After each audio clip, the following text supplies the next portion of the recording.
1934 in Cape Town, and the headquarters moved up to Johannesburg in I think in the 50s, and we've been in our current building since 1960.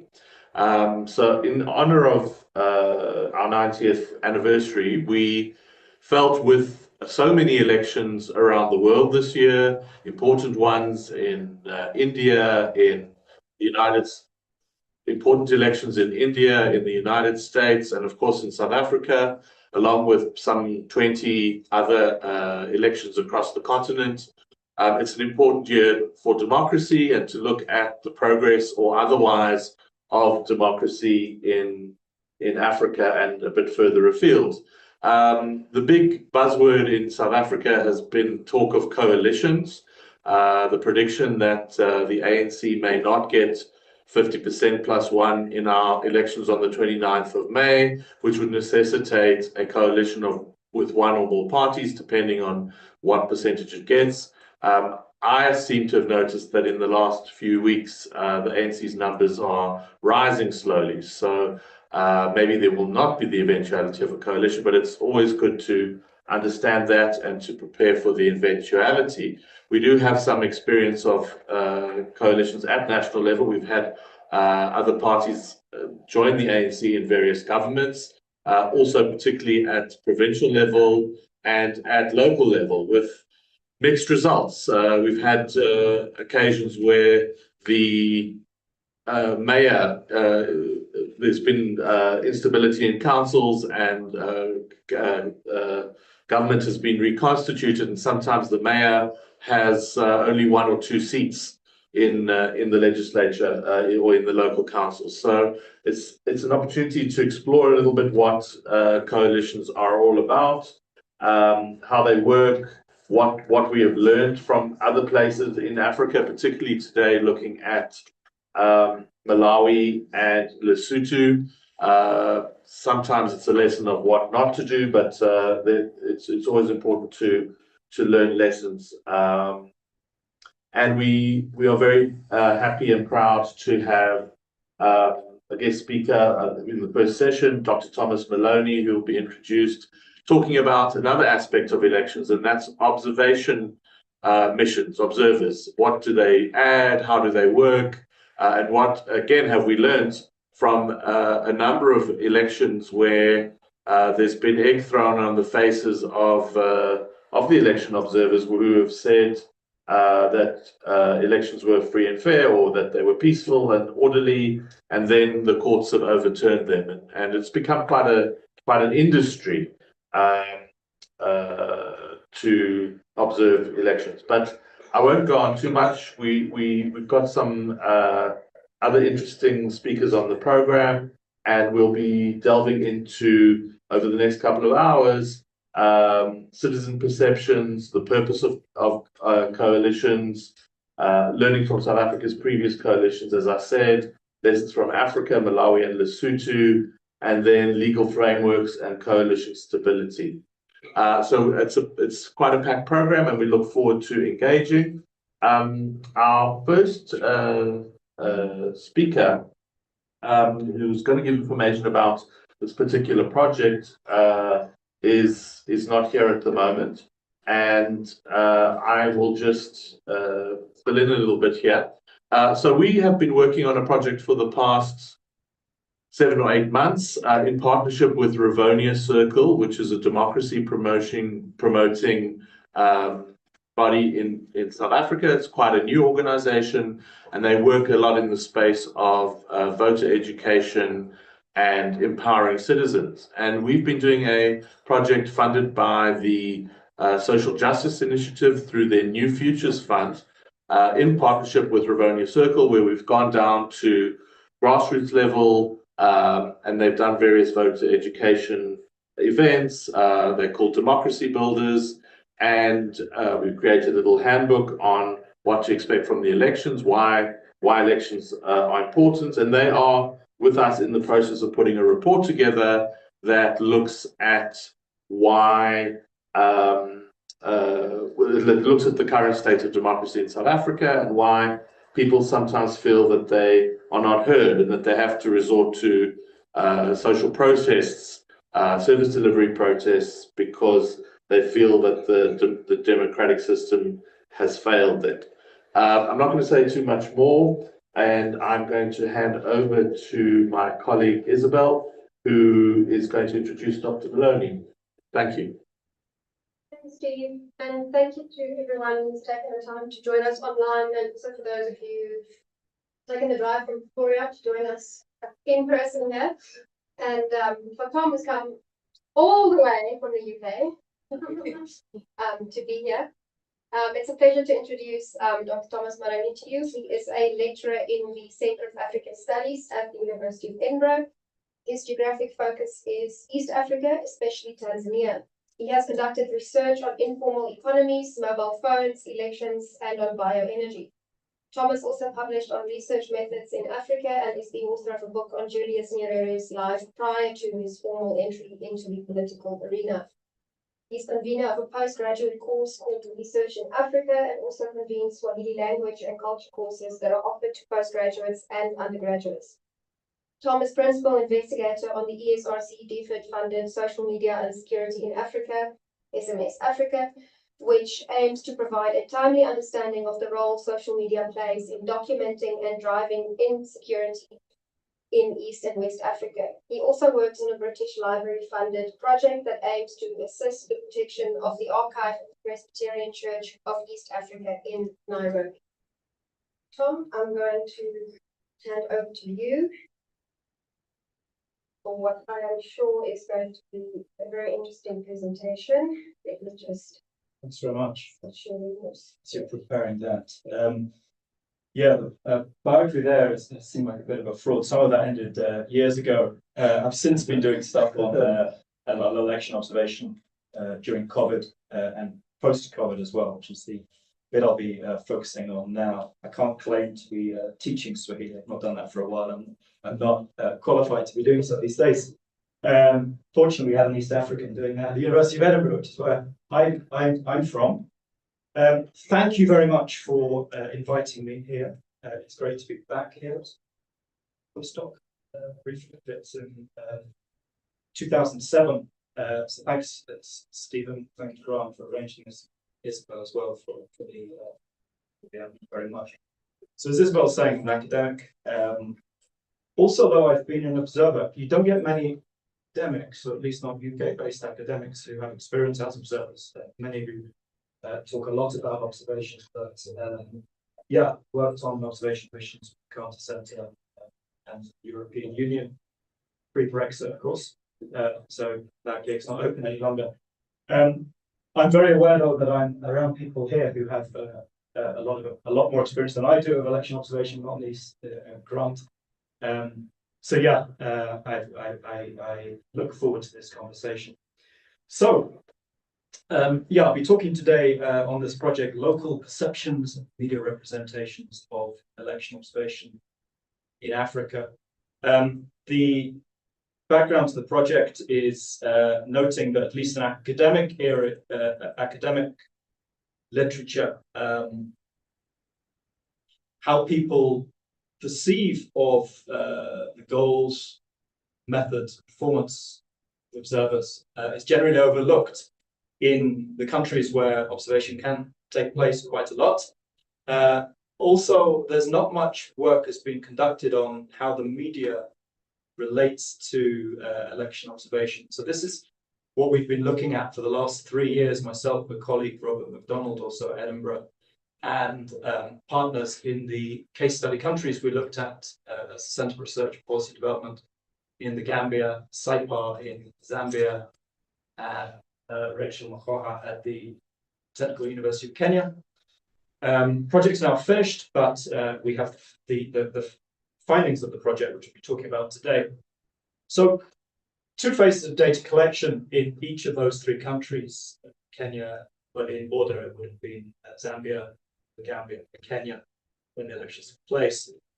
We conducted field research in advance of the elections, 6 weeks before, also on the election day itself, and up to 10 days afterwards, and then came back and conducted further research about 3 months after the elections. We conducted semi-structured interviews with non-elite informants, always people who are eligible to vote, so in most cases over the age of 18. In those 3 countries, 520 people we interviewed in the language that the informants wanted to talk to us in, with open-ended questions to allow for a bit of back and forth in the discussions. We tried to get a gender balance. We did get a gender balance and an age spread in those categories. And in the first phase, this is the pre-electoral and during the electoral phase, we spoke to people about their experiences of election observation, who they thought should be doing observation, and what they thought observers should be doing. And then after the elections, about 3 months afterwards, once they'd had a sense, we hoped, of or exposure to election observation, how they felt observation itself went, and the information about observers, what we learned about how that information circulated in the public domain. We also conducted, slide missing, but we also conducted some interviews with elite informants. I think it was 120 in total. These are people that worked in the election observation industry, if that's the correct phrase to be using, and also in media. So people who are more informed on observation itself. And in the countries that we researched in all 3 of the countries, we worked in at least 4 field sites. We worked in 2 urban and 2 rural. Here in Zambia, in the urban areas, Mazibuka and Kitwe, and then more rural locations, Siyabonga and Patoke, in Zambia. And the rationale that in each of the urban and each of the rural, we would look at areas that were perceived to be voting or strongholds of pro-incumbent and pro-opposition. That was the same then in the map, hasn't come up so well here with the Gambia, but it was the same with the urban and rural, perceived pro-opposition and pro-incumbent. In Kenya, we did that for 6 locations though. In the lead to the elections, there were areas which were more hotly, they were basically closer and more difficult to pool in some areas. So we thought we'd expand it to 6 geographical areas, urban and rural as well, where things were a lot closer.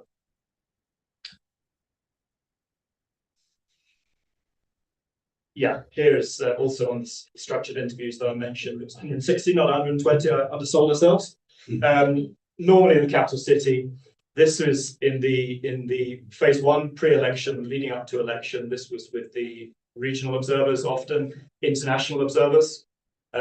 We managed to get them at that stage, including grants 3 times, once in each country, and also the media, academics, some citizen observers.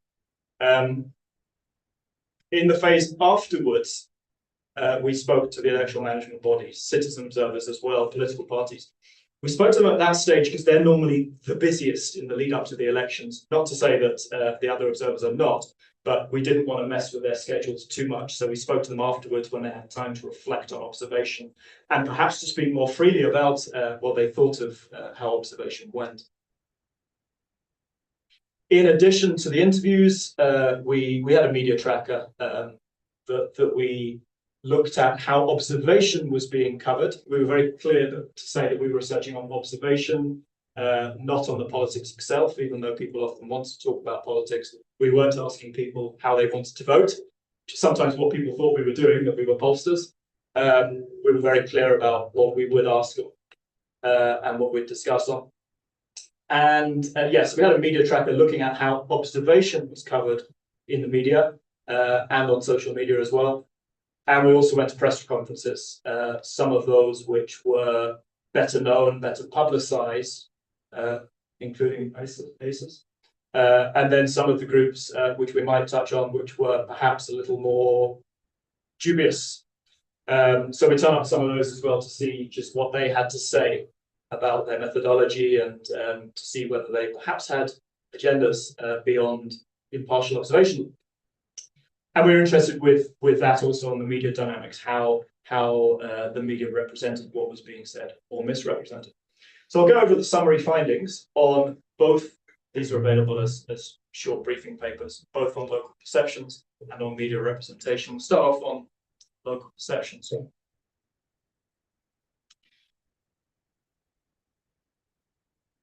The good news is people tend to think election observation is important, and that it's observed by dedicated observers. You can see that in all the countries there. That's pretty overwhelming, and I'd say that that's pretty good news. And there's also a strong feeling that observation takes place to help those people, the citizens, voters in the countries holding the elections. There wasn't a lot about thinking that observers, particularly international observers, had ulterior motives. It's mentioned by a few people, but overwhelmingly they thought actually their main reason that observers are here is to do a health check on democracy. That's perhaps I should say that there is my shorthand for what observers do, not what observers think, because as we'll get to, observers' knowledge. Sorry, not what citizens think, because as we'll get to, citizens' knowledge of election observation actually is pretty poor. As it says here, voters tend to mix up election observers with other people who are involved in elections themselves, particularly the election management body, thinking that the election management body does observation, a bit like marking your own homework, if that were the case. Interestingly, when we ask people speak quite confidently perhaps about observation, and then you say, okay, so name the observers of the observation groups. Very few people can do that. So that suggests that people are mixing up who observers are and what their roles are, and had difficulty identifying observers. Also in polling stations themselves. As an observer, sometimes you think it's pretty obvious what we are. So we've got our accreditation, we're wearing something that says observers. This isn't apparent to people in the main. And we're finding that not much information about observation, this is both citizen and international observers, reaches people. People don't tend to talk much about observers. In the observation realm, you tend to think, we are quite a big deal here, international observers, sometimes thinking that, and actually it's not really spoken about an awful lot. And less than a quarter getting news about observers. Those that do tend to get it on TV and radio. TV, as we know is often the case, is not that available in particularly rural areas. Radio more often. People don't really know where to find the reports. The observers is sort of one of the main products of the observation mission, whether that's a preliminary statement or a final report. And people say that they want to hear more about observation missions. I take that with a pinch of salt, in that I think that's perhaps people also being polite, saying, yeah, what you're asking us about is very interesting, and we'd like to know more. So I'm not taking too much into that. Nevertheless, there is potential there, as I'll get on to. The research suggests that observers could do a better job at saying what they do.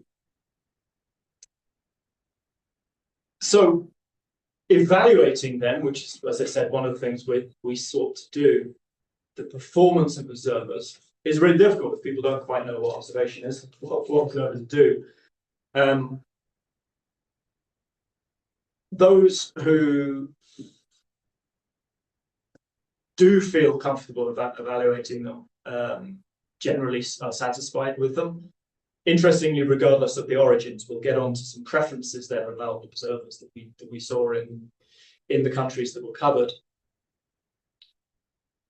Interestingly to me, is that those narratives amongst those who at times have made a lot of noise on social media haven't always trickled down. So Stephen mentioned in the introduction that the egg on the face, I shuddered when you said that because I was on the mission, one of the missions, which was the election observation, the EU's mission, where the media said that that election observers had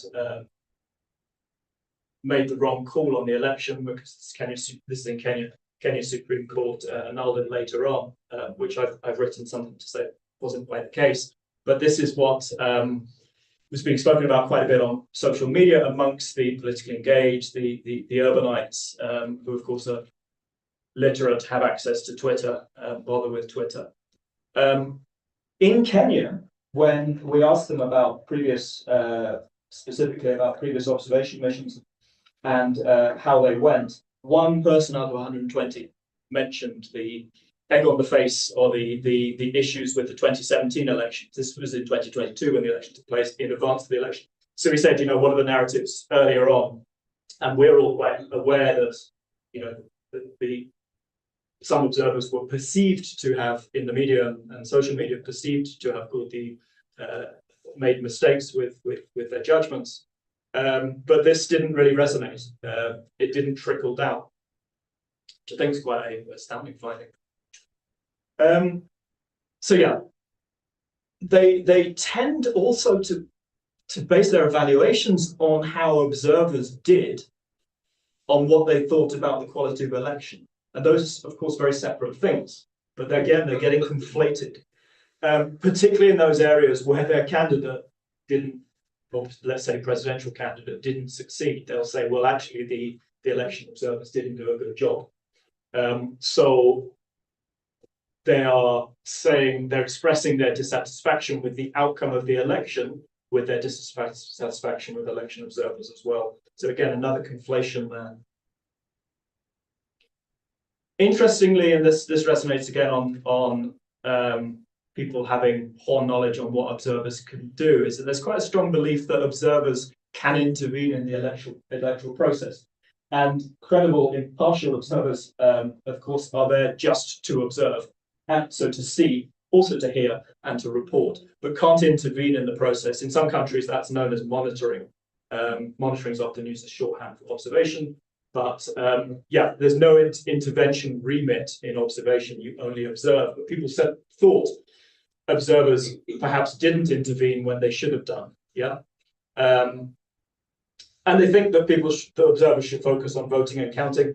My sense on that is that that's often where they see observers, and that's what they think observers do, which is just be in the polling stations. It kind of makes sense. If your most intense interaction with an election is on election day in a polling station, and you might see observers or know that they were there, then you think that that's what they should be doing. But of course, some of the longer term missions will be there for sometimes months before and months afterwards as well. But yeah, there's a focus on voting and counting, which might also be a belief that this is where malpractice occurs the most, a perception that this is where malpractice occurs the most, and that's where perhaps observers should be intervening. Very clear that citizens want observers to be forthright on who won the election, so making a call there, which again is beyond their remit. This, of course, would be the job of the electoral management body, declaring results, and to say whether election was fair or not. This is another shorthand. Free and fair is a term so often used in terms of whether observers called an election to be free and fair or not. And they want them to say this, let's not use this wishy-washy, difficult language that you say it's more complicated and more nuanced, but actually we want you to be very explicit. Was this fair or not? So again, remember that this is perceptions and what people are saying that they would like to hear. And they'd like to hear immediately after the results are announced. Interestingly, often within 48 hours, some of the larger citizen and international bodies will be giving a preliminary statement. This apparently is being ignored or not covered perhaps, or not resonating with people, because that's happening before the results are announced. But they're wanting to hear from observers later than that, people are saying.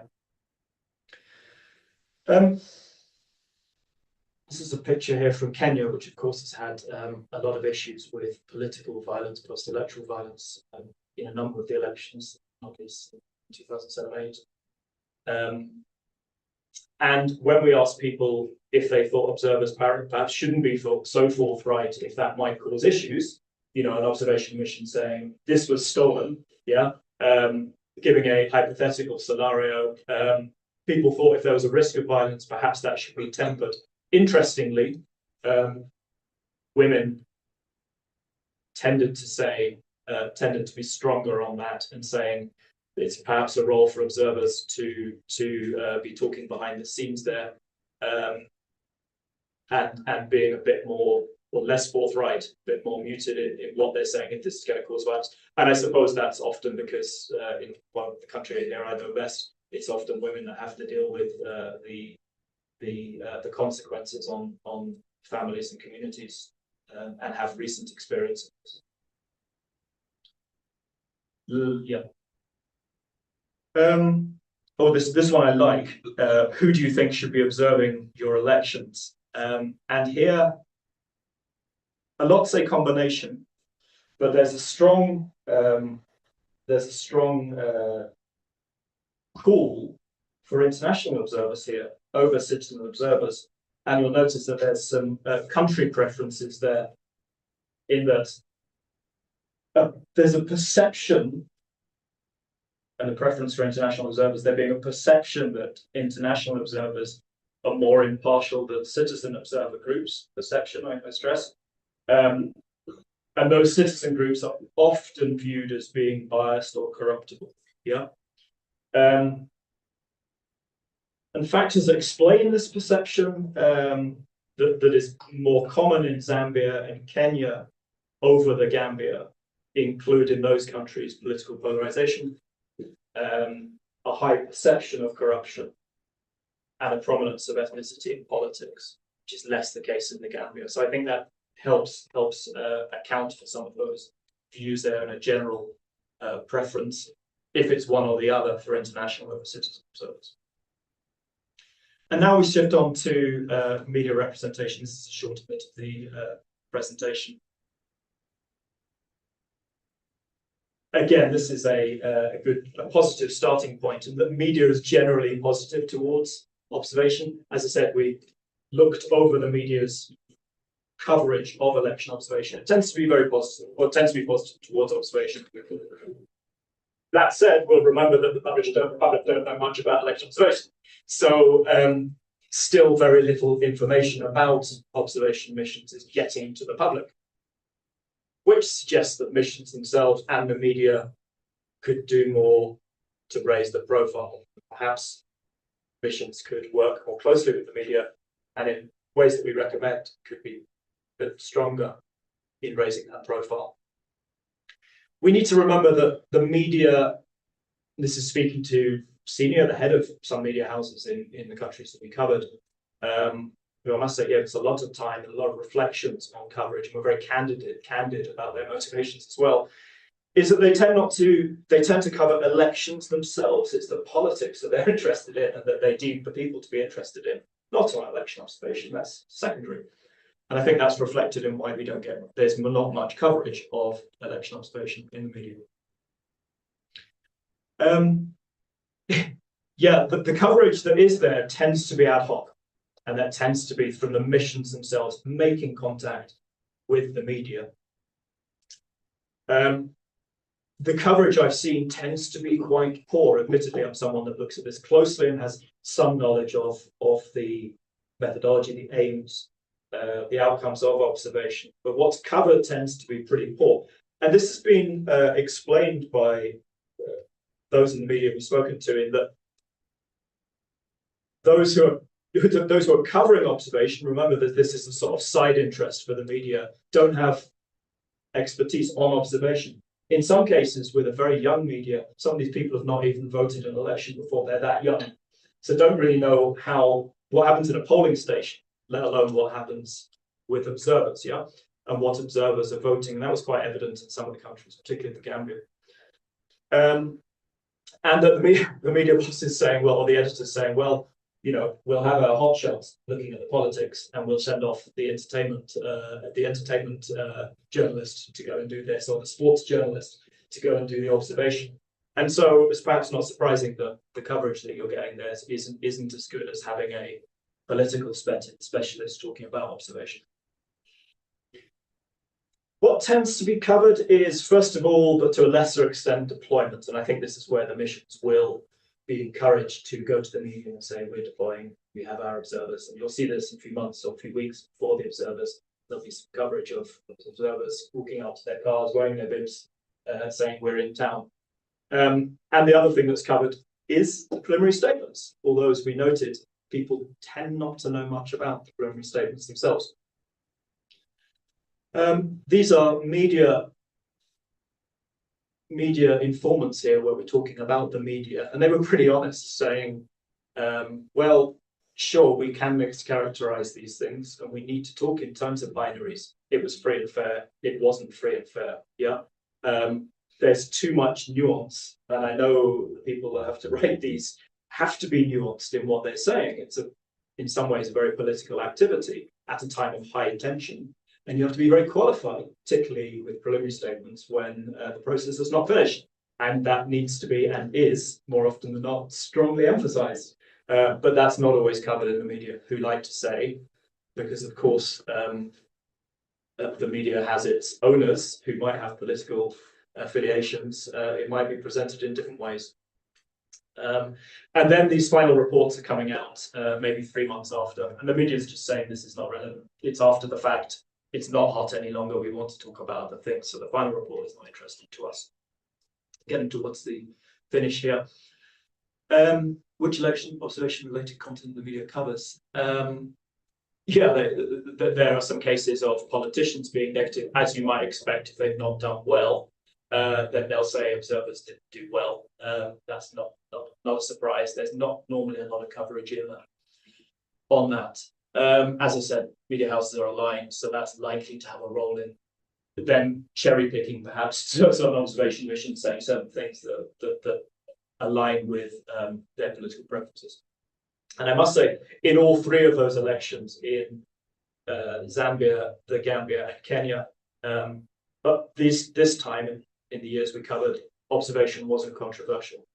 There wasn't, as happened in Kenya in 2017, Becky or Kerry speaking in a way that the media could pick up on, just saying, well, you've called this election and you said that it's gone very well. So that didn't, nothing was really controversial, fortunately, I have to say, in those elections. And had that been the case, then views here and coverage might have been quite different.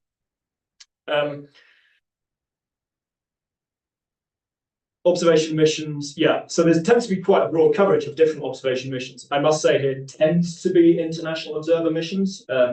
We can perhaps talk later about the proliferation, as I'm seeing, particularly in Kenya, but other countries too, of citizen observation groups, how many there are.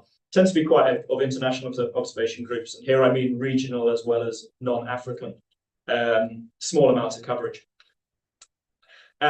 On the day, normally 48 or so hours afterwards, when the preliminary statements come out, the main international groups, including regional groups, will have a roster that they agree amongst themselves to release their statements. And generally those that are earlier on the roster get in the media earlier, because the media want to get their scoops. They want to have stuff hot off the press. So yeah, those groups that are lower to the bottom tend not to get as much coverage. Yeah. Just to wrap up here, some tips for journalists. This is from journalists and editors on election observation missions and on their communication about their findings. The need for direct personal contact. So the media person or even the deputy chief observer or chief observer to engage early with the media and to have repeat meetings, get back in touch, feed them information that's interesting to them. We'll get onto that on the next slide. It's what might be interesting. Of course, and this happened in one country in particular, journalists were not, many of them were invited. They didn't know a press conference was happening, so you're not going to get coverage, of course. And then using local languages. Here, the European Union, Misheni ya uangalizi wa uchaguzi there, the observation mission, election observation mission of Kenya there for the EU, written in Swahili. So yeah, using local languages, radio as well. There is a fine line though on which local languages you might be using. If you have a unifying language like Swahili Tanzania, for example, or in Kenya, you're not favoring particular ethnic groups, and you need to get that balance right. If you are in Nigeria just doing this in Igbo, then you might be perceived to be partisan in your messaging. And then the last slide here, we've just got a one-pager here on improving coverage. The media need to know more about what observers do, their activities and their objectives. They don't know that, so they're going to think they know it, and they'll tell you what they think. So they need to be told. The external workshop round of sending people off to a nice hotel for a few days. Even the media said, let's not do that. You're wasting your money. It's not the solution. It's more workshops. Also encouraging observers to step out of their comfort zone and to do something a bit different. It might be having I must say, very articulate, well-briefed senior observer to be on maybe a breakfast chat show or somewhere where they can get good coverage. But yeah, do things a bit different. Also make it relatable, personalize it if you can. And there's some tips on that paper on the right. I think we're done there. Yeah, so that's me. Thank you very much. And that's, I think it's 25 minutes on this chance. Thank you. Thank you so much. I think we can. I'm going to ask our online participants, if you have any questions, please make use of the Q&A function. But I'm going to open the floor to the people in the room first. If you have any questions or comments, please feel free to. Steve as well. Thank you. That was really great, and it's important that you have real cases and have been on the ground and done some in-depth work at scale, which is really good. I mean, it's a general question.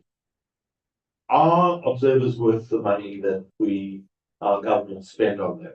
Because at the end of the day, they can't intervene. They don't intervene, and you have these, as your research suggests, you have these frustrations by the public with what they're expecting of them. It seems to me that it's a big industry. I know Grant and Ibrahim have worked on this for many years through their work at ISA. It's a machine. It's an expensive, difficult thing to do. Is it worth it? Is it? Yeah. That's my question. Yeah, thanks very much.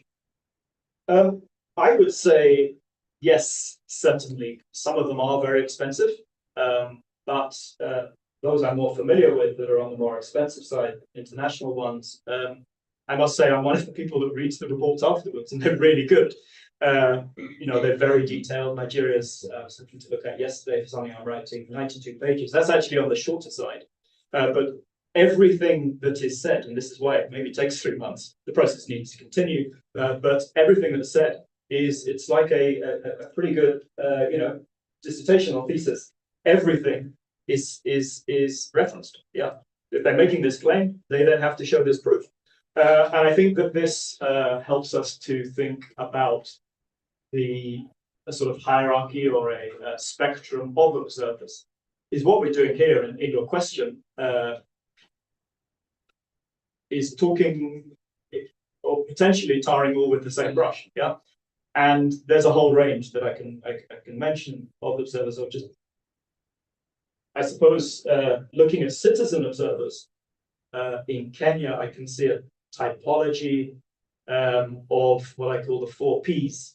The first P being the professionals, and I'd imagine that's the case here. Or the countries you're familiar with, you can think, okay, what are the people that this is their day-to-day bread and butter? Is election observation is what they do. And say in Kenya, there's a few which sign up to global principles. It would be ELO would be the main one, and they're the professionals. It's their day-to-day work, and they're very good, high quality. They've got good coverage, excellent reports, and importantly, impartial. We get on to when I speak about some of the others. Second group would be the part-timers, and these are those who also, might have a rigorous methodology and some experience, but only do this every 4 or 5 years when the elections come around. So they throw their hat in the ring again, got experience from the past, they've got some competent people who are impartial, largely, but it's not their day-to-day. And then we see what I term as the pop-ups, who might just come up a couple of days before the elections. Their average size in Kenya, this was a research I did into why the proliferation of citizen observers, they doubled since the last election. Why so many of them? The pop-ups saw an opportunity perhaps for some money, and their average size was 2 people. So there are a lot of observer groups, but how much coverage you're going to get there. And then the fourth group is the partisans. Here I'm talking about citizen observer groups, but this could be transferred to, as we know, partisan observers. And Stephen, you were special edition there that had one of the papers there on the Russian Africs at the international level. Its shenanigans there, and there's plenty of others that I could talk about separately. So yeah, 4 different groups there, and of those, I think that there's different motivations for those 4 groups. Why the proliferation? One is that there are grievances, and people have seen elections not go in the way that they think is credible in the past, so they want to become involved. Secondly, there's an enabling environment in some countries that allows that. I think that's the case here, but in Kenya, you can be accredited. If you want to be part of this, you want to be an observer, you're encouraged to be an observer in some cases, then you can be. Also, the term I use in inverted commas in Kenya at least was work, in that the EMB advertised observers to work on the elections, which was seized by many as an opportunity for employment. And I think that explains a lot of the pop-up groups. It turned out that there wasn't money for that, but a lot of people thought, well, we'll give this a go, and me and my friend will create an observation group. Anyone can, so long as you are, you can get accreditation. If you're the shoe cobblers guild of Lower wherever Soweto, you can get it because you are a recognized organization. And then fourthly, the motivation would be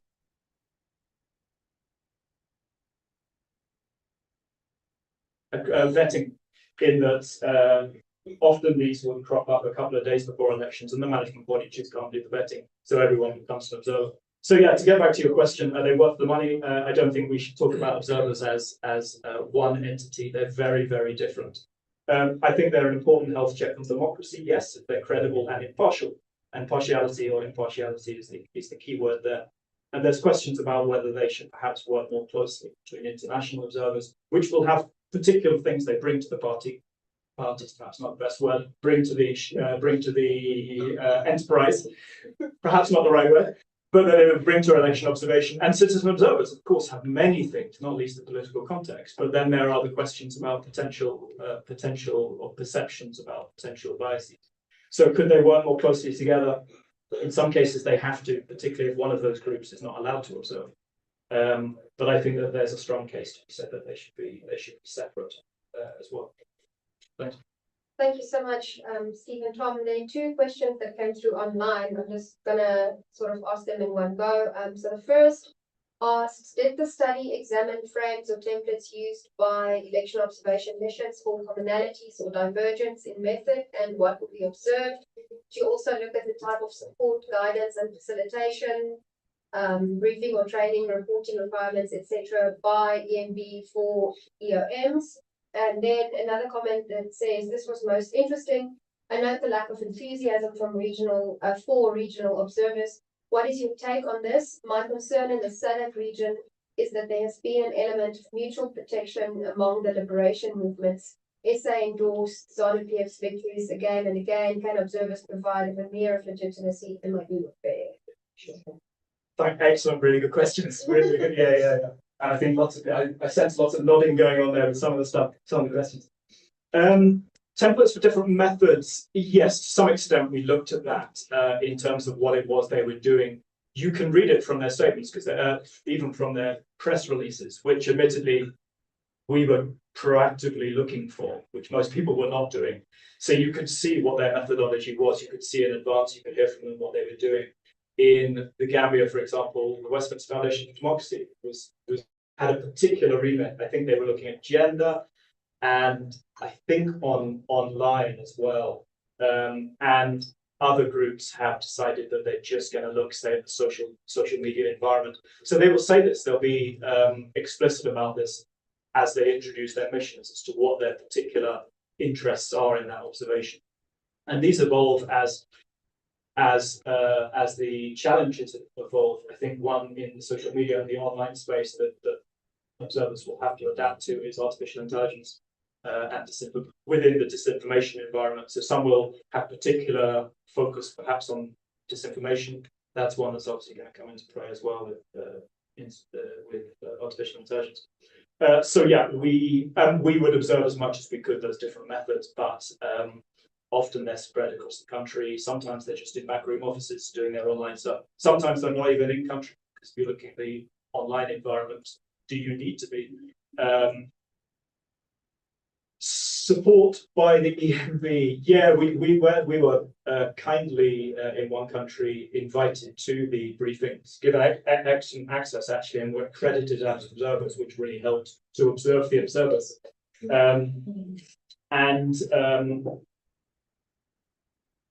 Yeah, we went to a briefing which was could have been better. I've been to more thorough briefings, let's say, but even at that, very few of the observers that were accredited in that country managed to get along to that briefing. I'm not sure if it was available online, or maybe hadn't even established themselves by the time that briefing happened.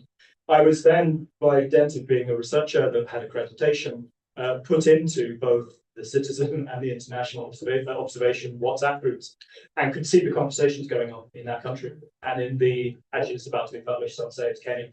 The international one wasn't very chatty.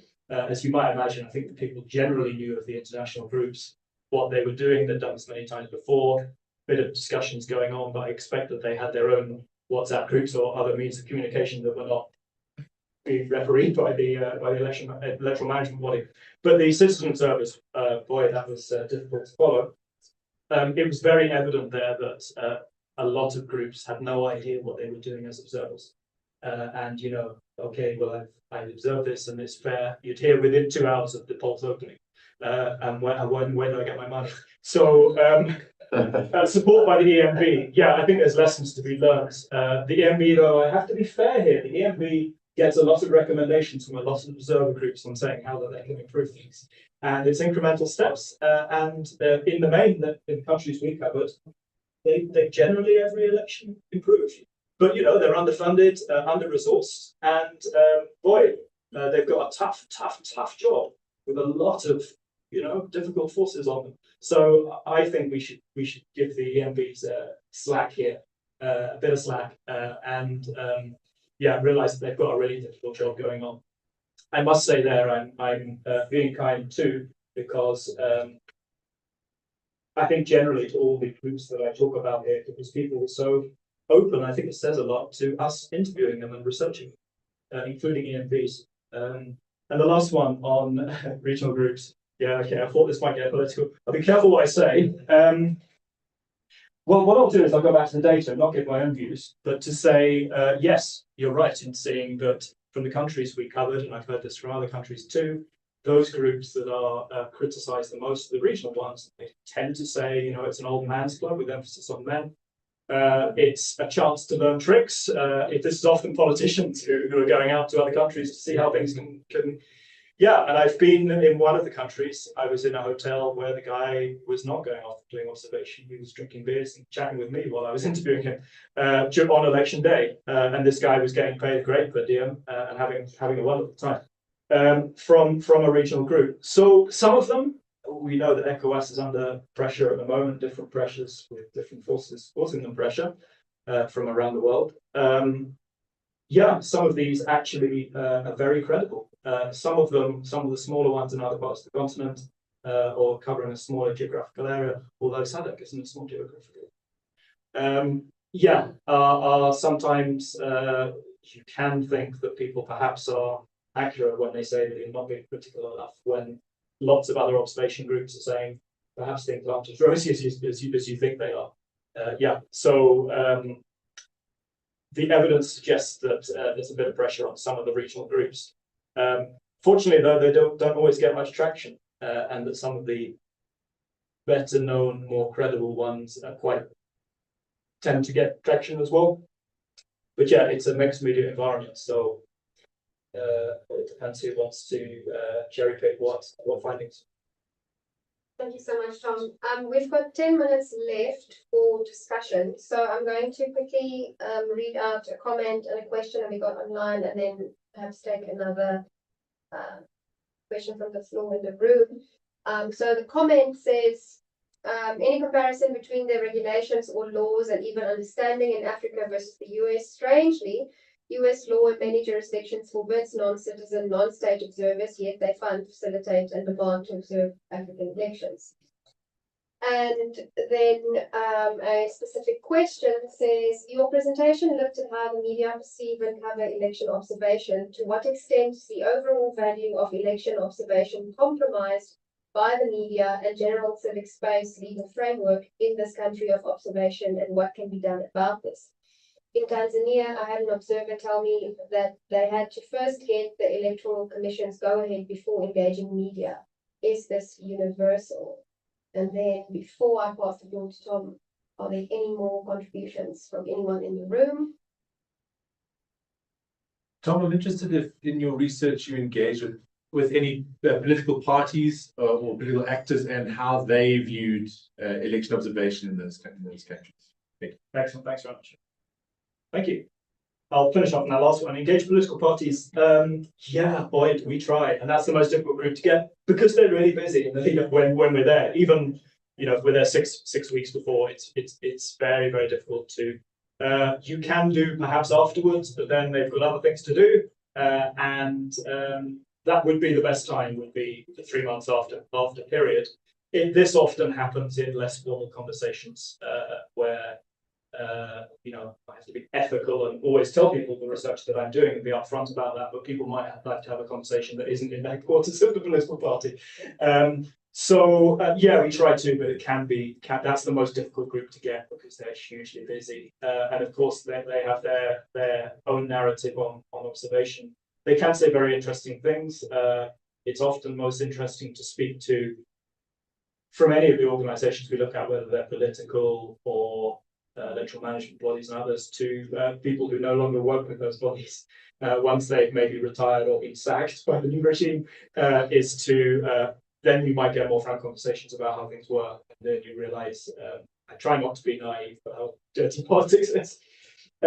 Yeah, so we try, but it's difficult, most difficult for political parties. On US observation, so I know nothing about observation in the US, but I hear this person that asked the question obviously does. What I'd say in terms of the US doing observation, well, it's not the US government doing observation. As you know, we have some people here from the diplomatic corps. Missions will have normally quite small, perhaps coordinated observers. Generally around the E-Day, we will be doing observation that will be accredited, of course, but they might not be issuing statements that in the same way that the election observers would be. They're perhaps using this for themselves, and that's within their rights, I think, of the diplomatic corps. So yeah, in that respect, the US and others will have their own missions going on just to get a sense of how things are going generally on election observation. But of course, political parties, all of these will be observing the electoral scene all the time, but it's not within the public domain. It's not expected to be. Back to the US, yeah, so that wouldn't be the US government per se, but there are US-based organizations, and I must say some of those are absolutely excellent. And I mean, the Carter Center is one, and we shouldn't necessarily think, and it's not related in any way to the US government. They are autonomous, and they may get funding from, but they're not in any way directed. And I can't speak for the Carter Center, but be clear about this. They're guided and taught by Washington. And their observers are from around the world, so you shouldn't think this is all Americans. I've worked with Italians, others. More often than not, say when I was an observer in Kenya in 2013 with them, half of them were from different African countries as well, the observers themselves. So yeah, let's not think that this is necessarily America doing observation. It's US-based groups, and then some of them have wonderful expertise as well. NDI and IRI, the Democrats and Republicans, often work together on nonpartisan missions. They leave that aside. They're nonpartisan organizations, they say, as observers. Yeah, they work on joint missions, which I think is a great sign. So some of these US observation groups, I'd say, are really good, very thorough methodologies and produce transparent reports. So that's what I'd add there. Are observers compromised by the media? Yeah, I think that's part of what I'm saying here, is the media will say, I think part of it is perhaps that the media hasn't had enough engagement with observation groups to be explicit about what their methodology is. And to be fair, even if observation groups do that, it might mean that the editor cuts that stuff out because it's not interesting and just wants to say, these elections were free and fair, or these elections weren't free and fair, so says this body. So yeah, the media has a responsibility there. What I like to see, I saw this from Nigeria recently, was someone who went online and said, and basically provided all of the different observation bodies, or some of the different observation bodies, reports, and said, here they are. I don't see many places where they're all compiled together. Again, though, that's one needs to be discerning in terms of which bodies' reports you put there, because are you putting up, and this is of course a subjective judgment, but are you putting up the reports of a credible body with a credible and impartial body with a credible methodology? And finally, the one on Tanzania Electoral Commission needing to give a go-ahead before engaging with the media. I wasn't aware of that. I worked on Tanzania with looking at the elections and COVID then, not on election observation itself. Do you remember what the question was specifically in relation to Tanzania? So tell me what they had to go ahead. Or is this universal? No, it's not. There are, and you'll see in some of the, as I was reading the Nigeria from the last elections, 2023 EU report yesterday, and they will talk about observers, whether that's citizen or international observers, access to and restrictions that may or may not be put upon observers. There's a question, of course, as to which groups get accreditation in the first place. We know with Zimbabwe, for example, it's very selective about which international groups, and other countries will be very selective about which international groups they will give accreditation to in the first place. And there's an argument about still trying to get a sprinkling of credible ones that you can then outweigh in your overall argument to say that the elections are fair. But for citizen groups, there's a lot more pressure often put on. I noticed with forthcoming legislative elections in Togo that the 500-strong Catholic Church observation group, which has a decent reputation, I gather, there denied accreditation. So yeah, there can be pressures put on not just by the electoral management body, but by others within often the state infrastructure who will put restrictions on some media, on some observers.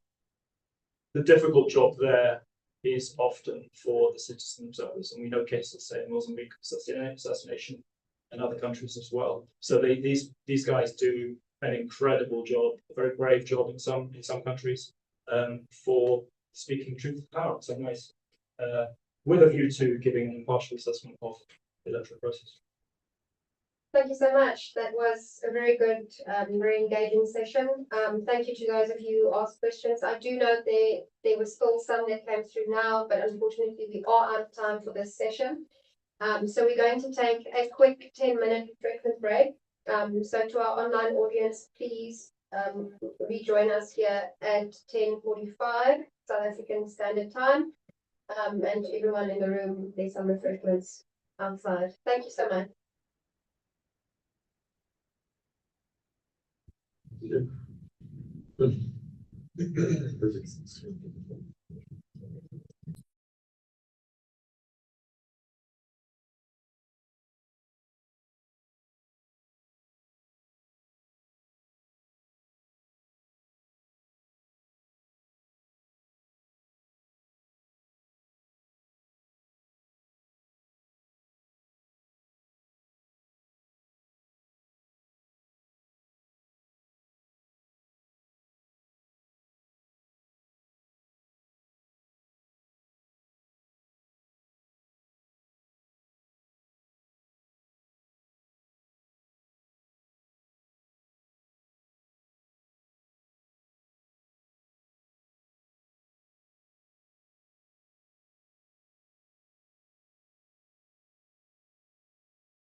Just waiting for our last guest to come inside.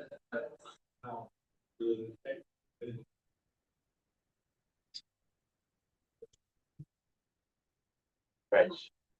So welcome everybody to the second session of our discussion on our coalition governments, the future of African democracies, and that's what we're going to be getting into now. So Thomas has really talked about mostly what happens before and on the day. What we're going to focus on in the next extended session is what happens afterwards and how governments are formed and what coalitions are and how they work. So what we're going to do is, if you've seen the program, we're actually going to put all the speakers kind of in a panel and then take questions afterwards, because I think you'll be able to bounce your questions off one another and interact as a panel. It's less atomized if we do it together. So our first speaker for this panel will be Ibrahim Fakir. Ibrahim is a respected political commentator and represents the Electoral Institute for Sustainable Democracy in Africa today in his role as an election analyst. He was awarded the first fellowship for 2014 at the University of the Witwatersrand. He was previously manager of the Governance, Institutions and Processes Department at ISA and head of its political parties and parliamentary program at different times. He was formerly a senior researcher and analyst at the Centre for Policy Studies in Johannesburg and also worked for the Institute of Democracy in South Africa, IDASA. Ibrahim has also worked in the first democratic parliament, that was a long time ago, of the Republic of South Africa in the legislation and oversight division. Yes, he said thanks for giving away his age. We were just chatting. We're roughly the same age. Ibrahim, over to you. You have about 15 minutes. Wow. Okay, we'll be generous. I thought it was 15 hours, but considering that we're talking about coalitions. Thanks for inviting me, and I hope you guys can all hear me online. The question is, are coalition governments the future of what? African Of democracies. So I think we must first engage in a few conceptual clarifications before we talk about this. I'd like to separate the idea of democracy from the idea of democratic governance before I talk about coalition themselves. Because we're asking a question about the future of African democracy, not necessarily African democratic government. They're really two separate things. So that's the first thing I want. The second is I'm going to try and problematize the idea of coalition, because I think there's been great fetishization, at least in South Africa, about the idea of coalitions and assumption that coalitions are some kind of institutional form of politics. And I argue that they're not. They're actually just a sub-organizational feature of politics and of political life. So let me deal with the first one. So the idea of democracy is, as we know, all about rights, the ability to exercise those rights without restraint and without constraint, the diversity of opinion and the ability to exercise free choice, the ability to exercise your voice, to organize, fundamental freedoms and so on. And inclusion and diversity and representativity or representation is a key feature of this one. So that's democracy. Now, many of these aspects of democracy, I think, matter for democratic government. So they do matter. But democratic government is a little more than just about diversity, inclusion. It is about representation. But the flip side of the representation is about responsiveness. So if democratic government is meant to be democratic in its quality, it has to be responsive to constituencies in society, it has to be responsive to social problems, and public policy has to be, and the crafting of public policy obviously has to be responsive. So the flip side of the responsiveness of representation is responsiveness. The second aspect tied to responsiveness and representation is the question of oversight and accountability. And there's a lot of focus on accountability, but very little focus on oversight. And oversight is about the institutional mechanisms used to ask questions and derive answerability, enforcing people who are responsible for doing certain things to take responsibility. But our focus has always been on the answerability aspect, on the accountability aspect, not on the oversight. And so that's been a deficiency. And the reason why I'm highlighting this is because I will explain why I think coalition governments are not functioning because of the failure of oversight. The third is the restraints and constraints on the use of power and authority. So it's tied to the question of oversight, right? You restrain and constrain the abuse of authority by expecting a degree of answerability. So all the nice things around inclusion, diversity, representativity, democratic governance terms takes on a much broader meaning because they have to have institutional features. Oversight is emphasized, the separation of powers, constraint on the abuse or the use of authority and power. So for me, that's democratic governance. Now, coalition governments or coalitions are very good for democracy because they're inclusive. They kind of representative. They absorb all of the strands and views, even micro parties. So, but the question now is: are they very good for democratic government? So they may be good for democracy, but are they good for democratic government? There are other places in the world in which it's arguable that they are. And my fear is that in Africa they're not. So let me pause there for a moment. Just put out of that contention. I want to focus on the second aspect that I said that I want conceptual, and that is coalitions as a feature of organized politics rather than an institutional form. So they are a naturally occurring thing, coalitions.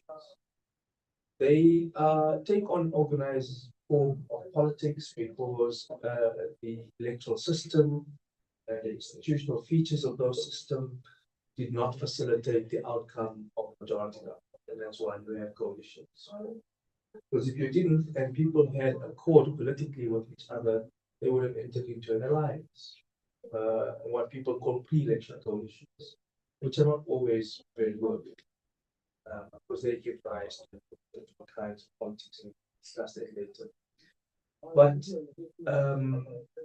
so if coalitions are a self-organized form of political life, not an institutional feature, it stands to reason that if your democratic politics is deficient, then your democratic governance will be deficient too.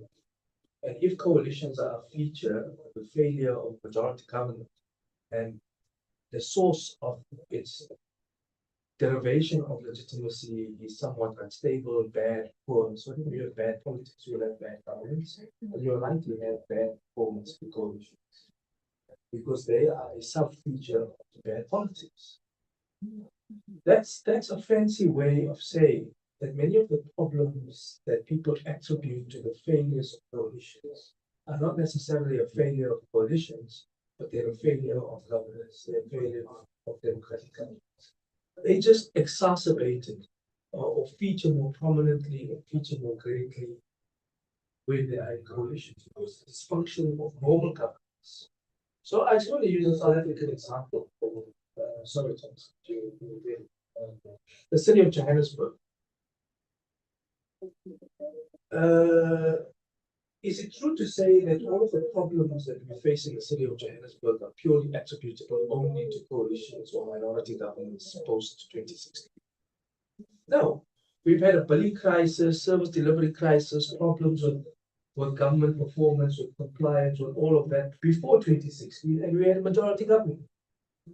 So, and people are now on this discourse that it's all the fault of coalitions, it's all the fault of can't say eye to eye because they're fighting over positions.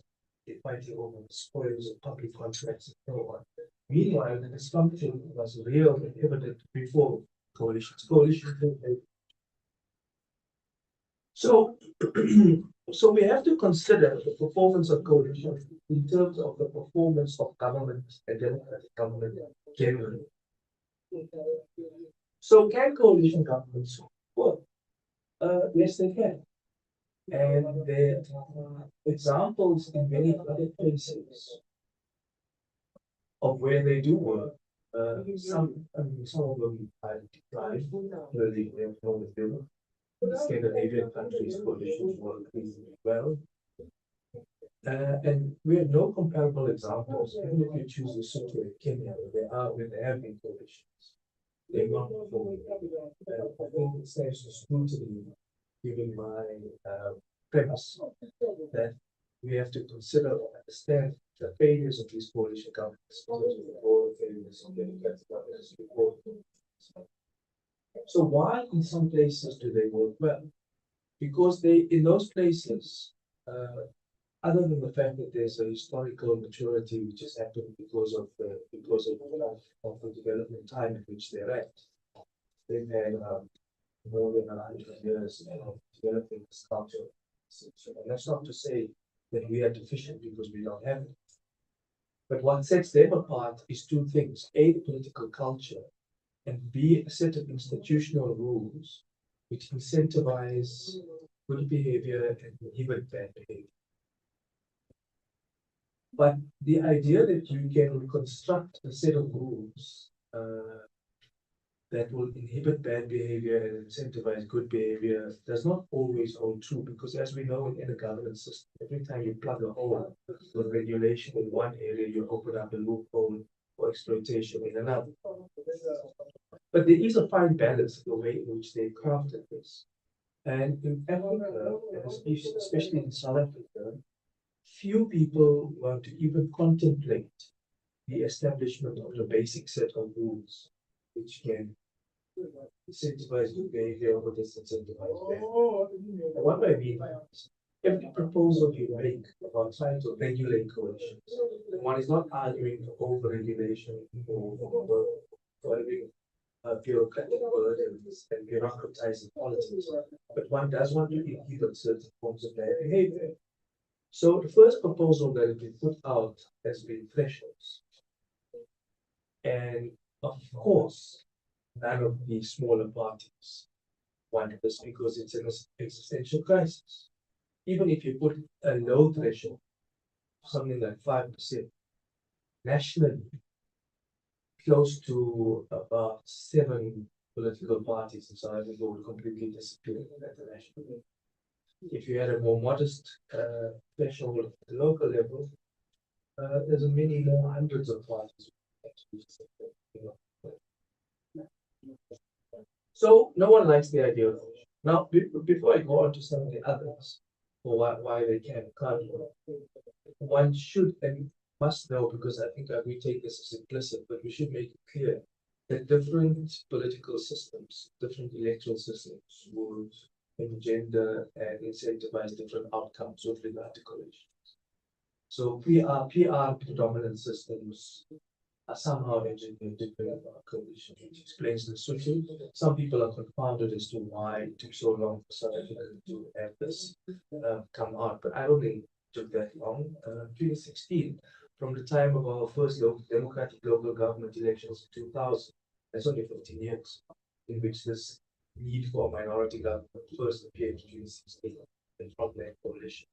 So different electoral systems incentivize different kinds of behavior and different kinds of coalition formation.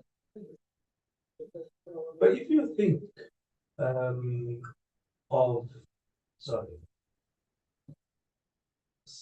mine gets closer and closer. Is it because of mumbling or is it just? It has a habit of doing that. Right, so different systems will come out with different kinds of outcomes, and we can discuss that. Lesotho is a good example of how mixed PR or direct constituency election is engineered to bring out particular kinds of coalitions. And people who argue that coalitions work is a prime example of how they actually don't work.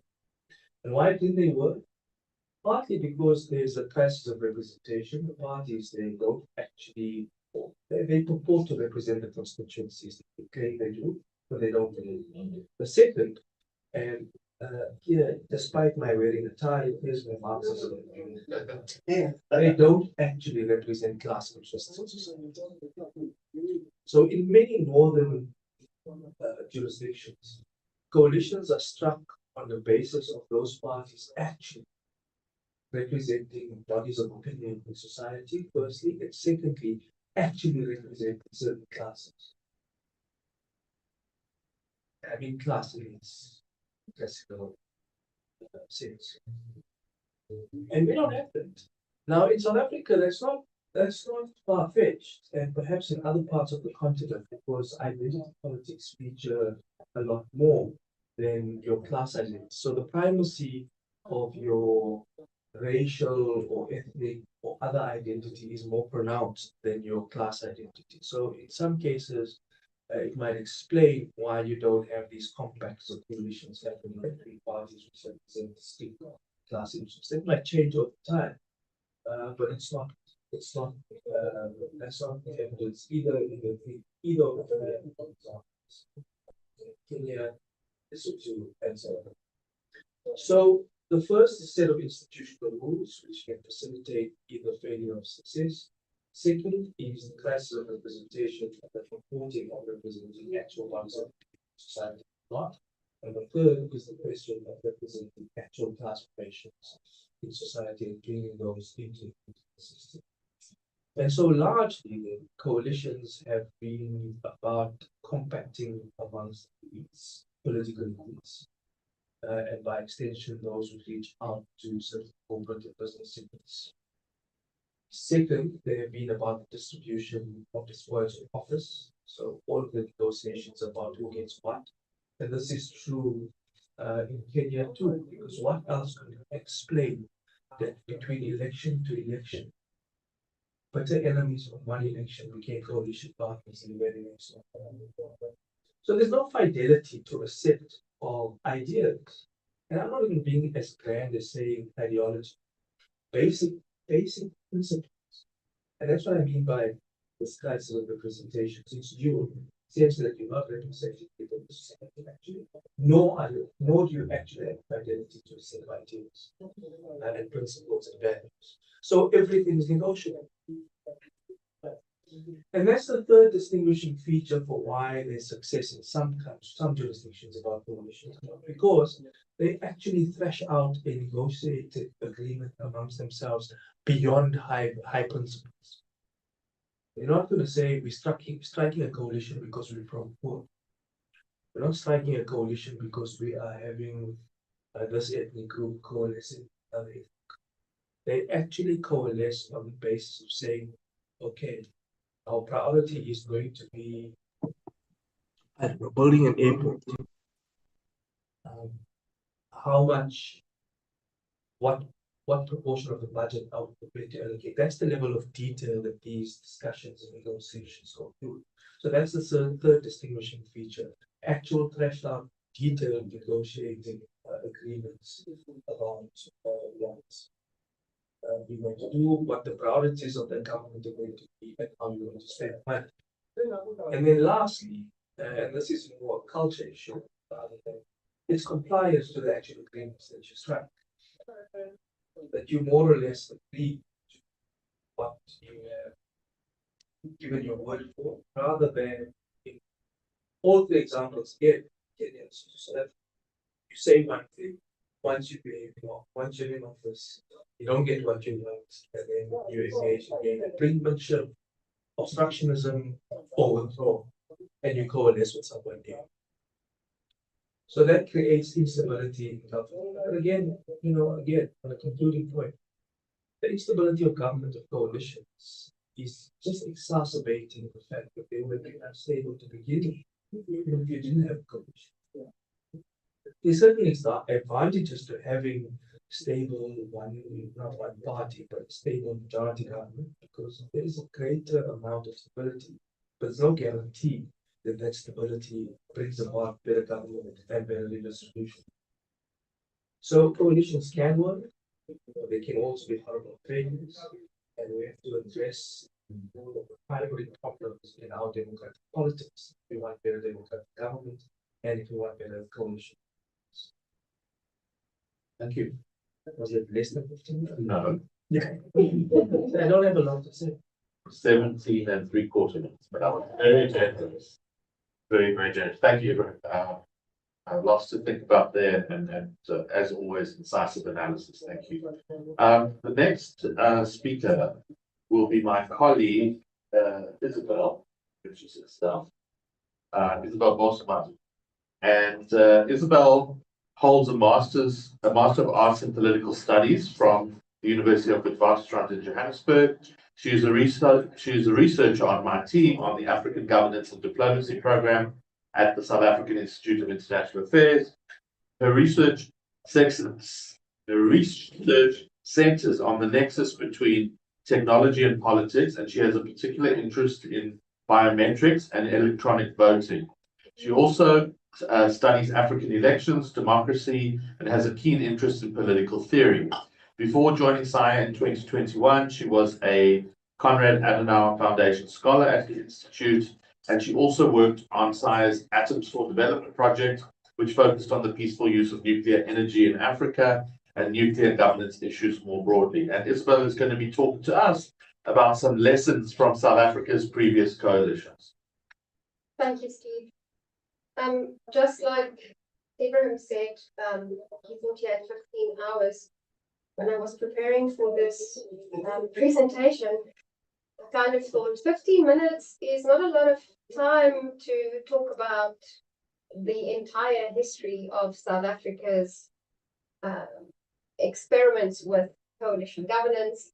And I think in his presentation, Ibrahim certainly raised very important points that we should not conflate the idea of democracy with democratic governance, and exactly how that ties into coalition government. So what I would like to do before I just touch briefly on some specific examples, to then reflect on the lessons that I identified, but certainly are not the only ones.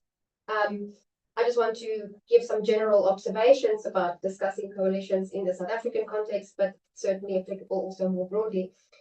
And this has been mentioned earlier in this conversation today, that coalitions have really become this buzzword over the last year, especially as more public talk about the upcoming national elections have been happening, and also as pre-election poll after pre-election poll have been suggesting that the ruling ANC party is at risk of losing its overall majority and receiving below 50% of the vote. So partly related to these kind of projections, coalition government, or the idea of coalition government at national level, has been poised to be sort of the only viable path to stable and accountable governance, but it is not clear what such a coalition could look like.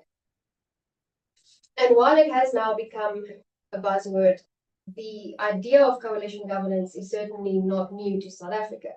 Throughout its democratic history, coalition governments have existed at various times at national, provincial, and especially, as we've just discussed, really since 2016, very prominently at local government levels, although some might not consider them all kind of traditional coalition governments as such.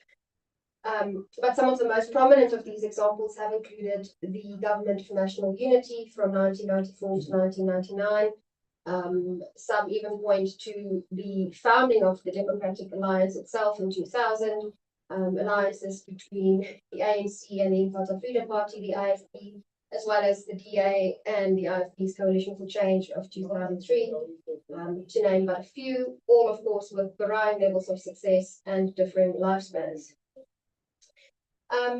The iterations of coalition governments in practice at the local government level has, by some, and there's a paper that I actually refer to here by Makole et al. From 2022, titled Coalition Governance, Uncharted Waters in South African Political Landscape.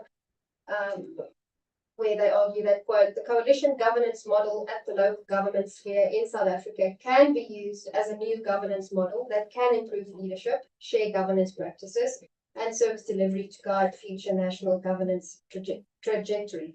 But I think that, as Ibrahim also mentioned, there's a lot of kind of reflection that needs to be done in order for that model to really become viable and to then be used at the national level. Certainly, coalition governments have been very common at the local government level in South Africa. 94 coalition councils have been recorded throughout the country between 2006 and 2016. And following the last local government elections in 2021, 17 municipalities had hung councils where no clear winners could be declared. But as I've just said, for the local government model to really become this feasible example, mistakes and successes of these governments should be carefully considered. As also mentioned in the previous presentation, and I like that they kind of linked together. That was a welcome surprise this morning, since none of us had any idea what would be in the other speakers' presentations. Coalition government has been well entrenched in several European countries after long periods of trial and error, and have only recently been taking root in parliamentary governance systems in African states. It's therefore important that we are realistic about the trajectory of coalition governance in African countries and do not expect it to just miraculously work overnight. Perfecting this art is going to take time and continuous effort. Coalitions, I think, are also not unusual or outside the norm, but could be considered a rather natural progression of democratic politics. And I don't think coalitions are something to be resisted, but they should be studied and debated, as we're doing here today, so that we can better understand them and so that they can be improved. And although in South Africa and Africa more broadly, the coalition governments is nascent, to again borrow terminology from the paper I referred to earlier, it aligns with the ideals of multi-party democracy, and specifically in the case of South Africa with its proportional representation or PR electoral system.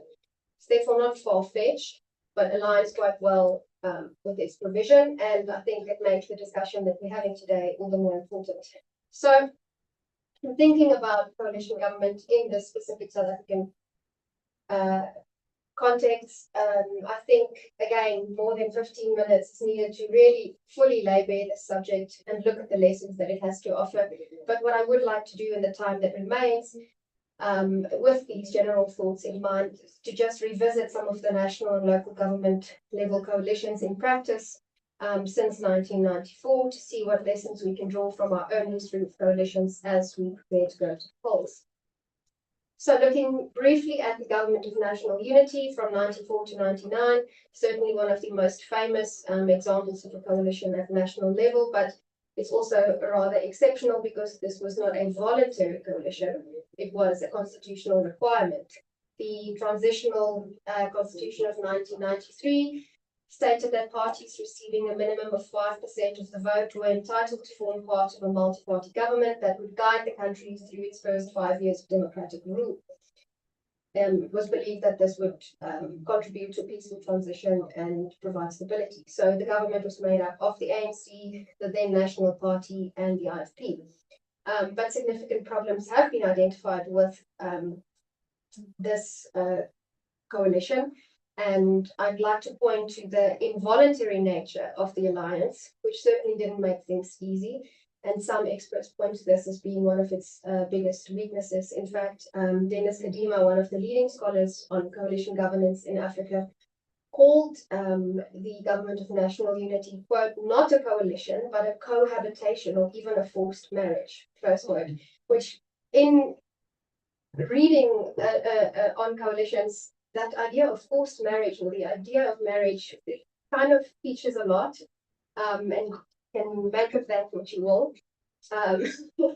But eventually one of the parties to the so-called forced marriage, the National Party, withdrew from the alliance in 1996. But It was a divorce. It was a divorce. But the other two parties, however, remained steadfast and actually for some time provided stable governance at the provincial level in KwaZulu-Natal province, which at the time was quite unstable, but also for some time at the national level. And what the government of national unity is often praised for, I think, is because it managed to bridge a series of parties that were very unlikely to voluntarily align. And for some time, at least, there was some productive cooperation between the parties involved, and even some harmonization of views. I did have, actually wrote views/ideology, but Ibrahim will call me out on ideology, so we will go with harmonization of views. And then to just briefly reflect on coalitions at the local municipal level, specifically focusing on the 2016 and 2021 local government elections, and the coalitions and other arrangements that resulted from them. These were two of the, I think, most important elections in South Africa's democratic history. So 2016, we saw 26.3 million registered voters who were able to choose from 205 political parties and more than 63,000 candidates. And that's really where we sort of saw the first clear signs of declining support for the ruling ANC government emerge. The overall percentage of the vote declined quite significantly. But after the 2016 election, there were 27 town councils in municipalities throughout 8 of the country's provinces. And significantly, it also affected some of the biggest metropolitan areas in the country where the ANC historically, but mainly with the exception of Cape Town, where it failed to secure a majority in 2006 previously, had managed to secure a majority. So Johannesburg, Ekurhuleni, Nelson Mandela Bay, and the Tshwane Metro. So the Democratic Alliance, the DA, emerged largely victorious in these elections, winning the city of Cape Town overwhelmingly. And in other hung councils in the Western Cape province, it was able to consolidate agreements with smaller parties for joint control of the councils. But very significantly, and linking to a point Ibrahim made earlier about rivals sort of coming together in these coalition agreements, the DA, with the help of the economic freedom fighters, its clear rival, was able to take charge of the city of Johannesburg municipality, as well as Nelson Mandela Bay and the city of Tshwane. These were, however, not formal coalitions, but the EFF offered its support to the DA's mayoral candidates in these metros, with the idea of ousting the ANC. But again, it did not enter into a formal coalition. So whether we could really then consider that a traditional coalition, we can certainly debate. But it speaks to this kind of early stages and experimentation still with the idea of coalition governance, I think. And then quickly just reflecting on the 2021 local government, if you think 2016 had lots of choice, 2021 brought 325 political parties and more than 90,000 candidates, but here we also had more than 1,000 independent candidates. So South Africans and scholars of elections and coalitions are now familiar with the instability that followed 2016 and 2021 local government elections. We've spoken about mayors resigning, motions of no confidence in certain mayors, and also infighting in certain of the kind of dominant coalition partners that led to the resigning of key officials. And it was also not uncommon when these motions of no confidence happened to see partners turn on each other, as some smaller parties that supported the larger party often sided with their opposition, to the surprise of many in these votes. So in terms of lessons, I see I have 3 minutes left. I identified about 6. And for me, the first one that emerged is motivation matters. And here I want to highlight in coalition governance, when ousting your opposition becomes more important than actually governing and serving the needs of the people, we have missed the mark. The second one, size matters. The more parties in a coalition, the more you juggle. It's hard enough to find common ground and shared views, thinking carefully about the size of the coalition could be beneficial in the long run. Then I also think that the terms of the agreement should be clearly understood by all parties involved. Formal terminology, I think, also matters. For example, in some municipalities, the term power sharing agreement has been preferred to coalition. I think there's much in a name and it helps to define expectations. Then formal coalition agreements or understanding all matter if it affects the stability and ability to exercise a mandate. Then it is not only the relations between coalition members that matter, but also the dynamics within the party. And lastly, and I hope that this could tie in with a presentation that can be expected later, I think a formal legal framework for guiding coalition building in South Africa would be a wise investment, as it does not really exist as such. That is my short contribution, and I hope it contributes to an overall discussion and wider engagement with the other experts. Thank you. You had 40 seconds left, so well timed. Thank you, Isabel. I just was at an event last week where we were talking about the election, and it was pointed out that, as I understand it, constitutionally, we only have 14 days to form a coalition government. That's an extraordinarily short time. And I wonder if the experts in the room, and maybe look at Ibrahim, what happens if we don't? Do we go to another election? Who has the prerogative to maybe extend that time? Contemporary example of a country not being able to form a government was Israel, which had, I think, 4 or 5 elections within a 4-year period because they weren't able to cobble together a coalition after months of haggling. So yeah, we may not face that if the ANC wins, but what happens is in a constitutional crisis if we're not able to form a government. So we can leave that also for the discussions. We're now going to turn to some of our online participants, and I'm very happy to welcome from Malawi, from Zimbabwe, Mike Marvin Banda. Mike and I have worked together on some work on the African peer review mechanism and helping Malawi and civil society put together a coalition. But Mike is a social accountability practitioner, a development facilitator, and an advocate of pro-poor policies. Experience in networking, he has been quite instrumental in the establishing of the civil society program on economic literacy and budget accountability and monitoring in Malawi since 2006. He is an ever-passionate activist for pro-poor participatory and good economic governance.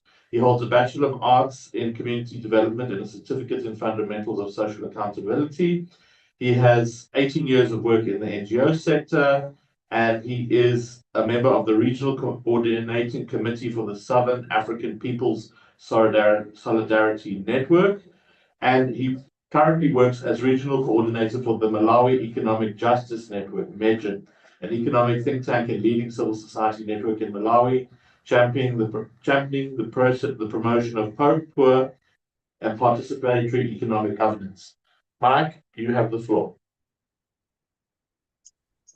Thank you so much, Steve, and thank you to the entire panel for the chance to accord me this opportunity that I can also share Malawi experience in as far as coalition governments are concerned. I don't know if you're able to see my screen. Yes. All right. As a way of introduction, the contemporary history of political alliances in Malawi, it dates as back as early 90s, when Malawi political and social groupings joined forces and succeeded in voting out the 30-year-old one-party regime of Dr. Hastings Banda in 1994. However, there has been electoral alliances in 1994 elections where different groupings could come together for a common purpose in as far as the multi-party democratic system and dispensation is concerned.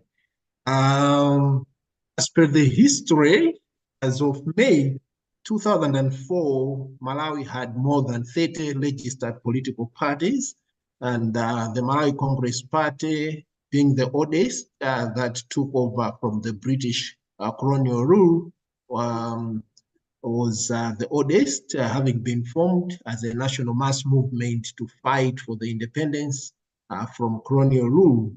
It remained a post-independent ruling party under Dr. Banda until 1994, when it was challenged and lost power to the United Democratic Front, UDF. So Malawi has had coalitions of both governing and opposition parties, others being short-term, while others has been long-term, and then the shortest lived being between the Malawi Congress Party and the Alliance for Democracy after the 1994 general elections.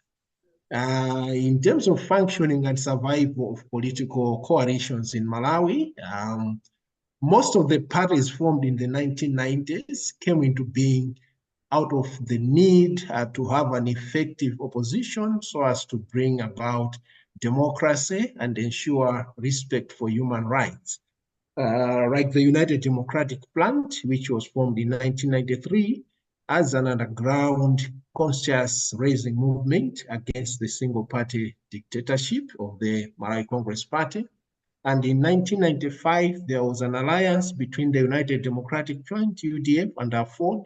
There was also an alliance which was forged between the Malawi Congress Party and AFOD prior to the 1999 general elections.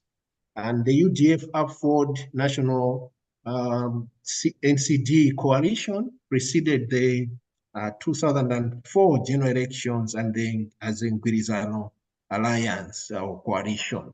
So currently we have a Tonse alliance, which is governing Malawi, and it's composed of those 9 leaders. In between, in a green shirt, is the current president. To his immediate left is the vice president, who represents the UTM party, and those are other alliance leaders. I think to the right of the president, the only woman there is the former president as well, Dr. Joyce Banda, and immediately after Dr. Joyce Banda is the former vice president, who was the vice president to Dr. Joyce Banda, Right Honorable Kumbo Kachari, and the rest are the alliance leaders. So that's the team which is governing currently. In terms of the positives lessons that we've learned over time in as far as the alliance coalitions are concerned, the context of coalitions or electoral alliances have been instrumental in bringing peace and order in the way elections are handled.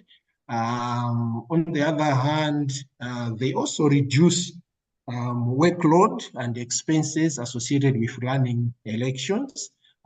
Things like printing of ballot papers, time taken to count the results, among others. I think before the advent of electoral alliances, where we had over probably 13, 15 presidential contestants, it has been a huge workload and also very expensive to run. And our economy being struggling, we have had cases where I think we needed some donations for us to run an election. So I think the coming in of coalitions and alliances have lessened that pressure in terms of the cost for running the election.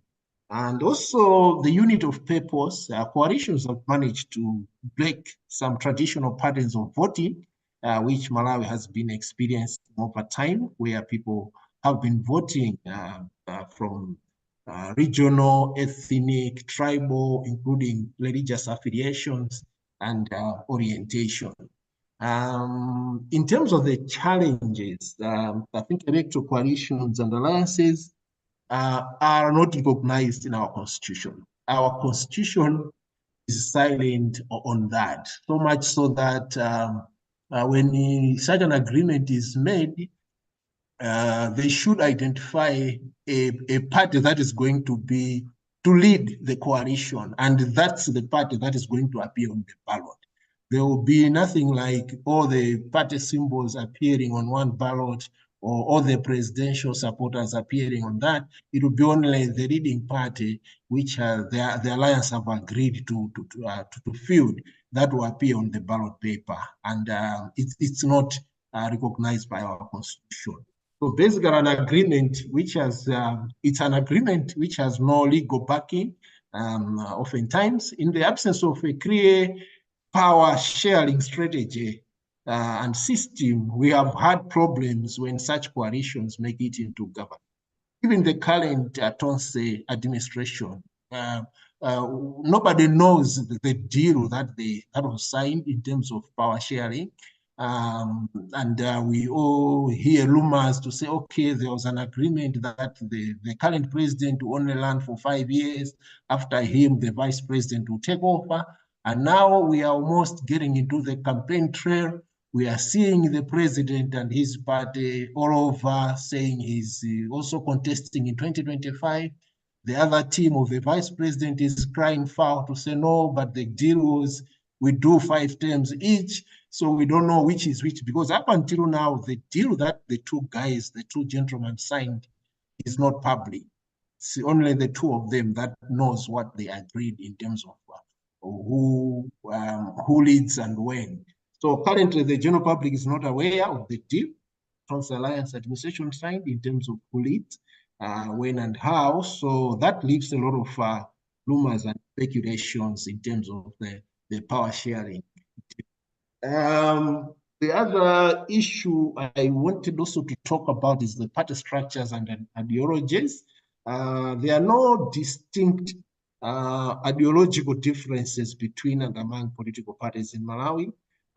Soon after the 1994 presidential and parliamentary elections, it became apparent that most of the old politicians who had either managed to secure political influence in the new government or in opposition did not espouse and advocate for a clear policy agenda to offer ideological different solutions to the poverty and other social ills in society. And to date, most of these parties can only be identified with specific tribal elite groups and also party colors, but not with unique ideology-based policy orientation. Still on the challenges, without clear, defined ideologies, however, political parties become redundant and difficult to distinguish from each other, and the electorate increasingly resorts to parochial criteria for the choices it has to make. And then some of the political problems currently facing Malawi are clearly the result of ideological foolishness among the political parties, manifested in the opaqueness of banality of the message party leaders deliver, even on crucial national occasions, the keys with which some leaders are able to defect from one party to another, usually in pursuit of personal or material gain, and the extent to which, in the absence of clear articulated political philosophies, regionalism and ethnicity have tended to become the main guiding principle for the rank and the file of Malawians. Those are some of the coalition leaders as we are heading towards the 2020 general elections. To the far right, those our most our former president, the immediate former Peter Mutharika, and holding hand with the leader of United Democratic Front, a party that took over from Dr. Banda as the first multi-party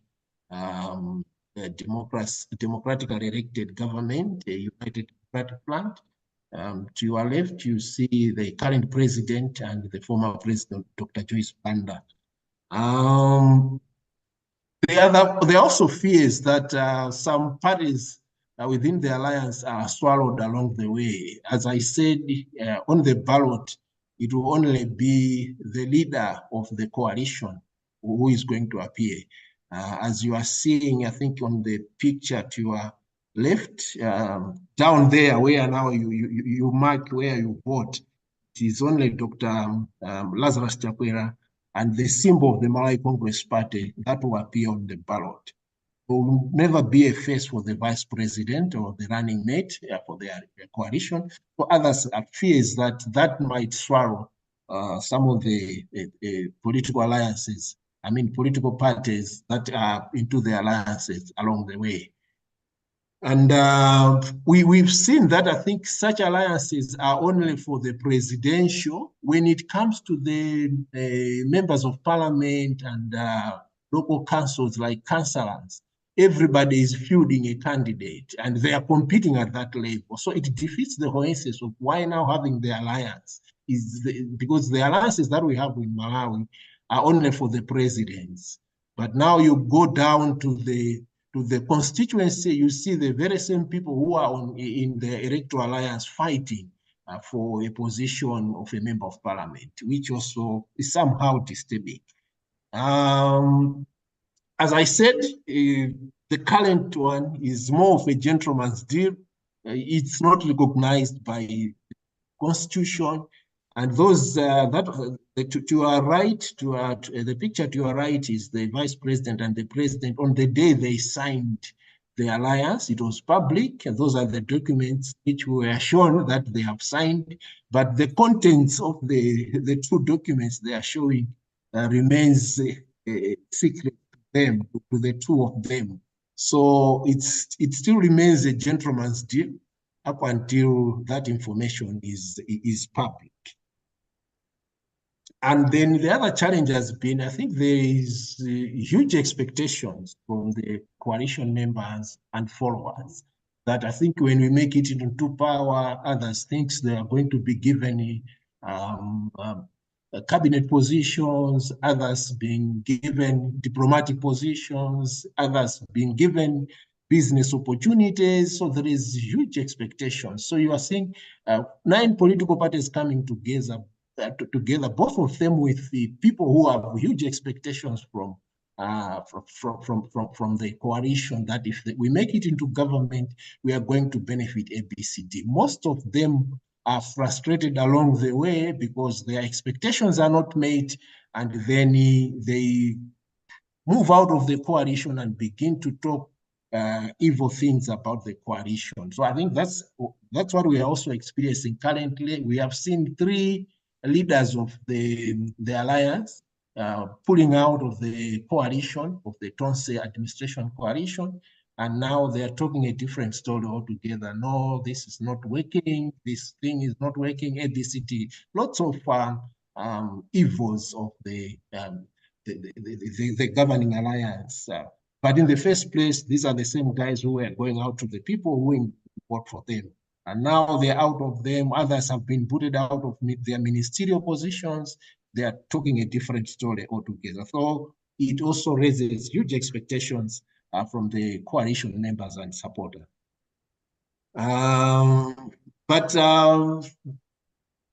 Positives as well. We've seen common approach to issues where jointly they could issue press statements on some critical issues that could also calm down some situations with tension, some political tensions out there, or things that are not working the way people expected. They've been able to produce press statements that will speak to the issues and probably calm down some tensions along the way. As I said, I think it's primarily for the presidency, where when there are by-elections at the constituency level, at the ward level, everybody is free to field their candidates, which also causes a lot of confusion. And I think now it's more significant now to have electoral alliances and coalition, because after the nullification of the 2019 election, which was marred with serious irregularity, the Constitutional Court ruled that now, moving forward, Malawi has adopted a 50+1 kind of approach, because previously, before the nullification of the 2019 elections, we used to have the first post first as a that was guiding our elections. But now the winner has to amass 50+1. So that calls for more electoral alliances, because as we have seen over time, there hasn't been a party that could amass 50+1 alone. We need a lot of voters and alliances for one party to reach out to that. Otherwise, thank you so much. That's what I can share for now. Thank you, Steve, and over. Thank you, Mike. I take it that because you share a name with two former presidents, we can expect you in State House anytime soon. Yeah. Yeah, you never know. Thank you very, very much. And I think an illustration of sometimes how cynical politics can really be. Okay, our next speaker is Joe Petlani. He is currently a commissioner with the Independent Electoral Commission of Lesotho, overseeing operational areas of IEC's work, data and information technology, media and communications, including public relations, civic and voter education, conflict management, and documentation center. He's a political scientist with a Master of Arts degree from Carleton University in Ottawa, and has had a 33-year career in governance and administration, diplomacy, academia, and civil society. He served as a teaching assistant in the Department of Political Science at Carleton University, Ottawa, with a focus on comparative politics, international relations, and Africa's multilateral institution, and social science research methods, including elections, Africa's international relations, and institutions such as SADC, the African Union, and the African Peer Review Mechanism. And he also worked at the National University of Lesotho, the Institute for Southern Africa Studies, faculties of Human and Social Sciences, and at the South African Institute of International Affairs. He was on my project for a number of years. His work includes a one-year appointment to the Ministry of Foreign Affairs at the Africa and Political Affairs Desk, publishing articles in academic journals, co-edited books on Lesotho and Southern Africa, the APRM, and governance and democratic consolidation since 1992. I think that's enough of his bio. Petlani, very nice to see you, and you have 15 minutes. Hello, good morning, everybody. Can you hear me? Yes. Okay. I think I'm going to change my presentation a little bit. I think quite a lot. I had a PowerPoint prepared, which I'm kind of going to put on the side, but I'll still keep referring to. By the way, that was too long an introduction, Steve. That's what I was given. Yeah. Anyway, it's good that I talk at the end when everybody has already said their bit, because I think I'm going to try and bring together a number of threads that I thought came through our discussion today, but also try to come closer, hopefully, to answering the question that the session today is about: coalition governments, the future of African democracies. I hear, as we talk, a number of concerns, a number of points of entry and deliberation in terms of talking about coalitions. I'm going to rattle through those, but I hope that as I reflect on the experience of Africa and the experience of Lesotho specifically with coalitions in the last 30 years, will start to make sense. There's a concern about loss of majority, which is a break in the pattern of what has been the traditional pattern of politics, especially in Southern Africa, one dominant party for quite a bit of time, normally the Liberating Party. So there's a concern there. There's a concern that coalitions lead to instability. There was an issue from Malawi about cost of elections, and one of the positives about coalitions is that they cut down on the cost of elections. Our experience is almost the opposite. Exactly because coalitions are unstable, then you have frequent elections. So the cost of election increases.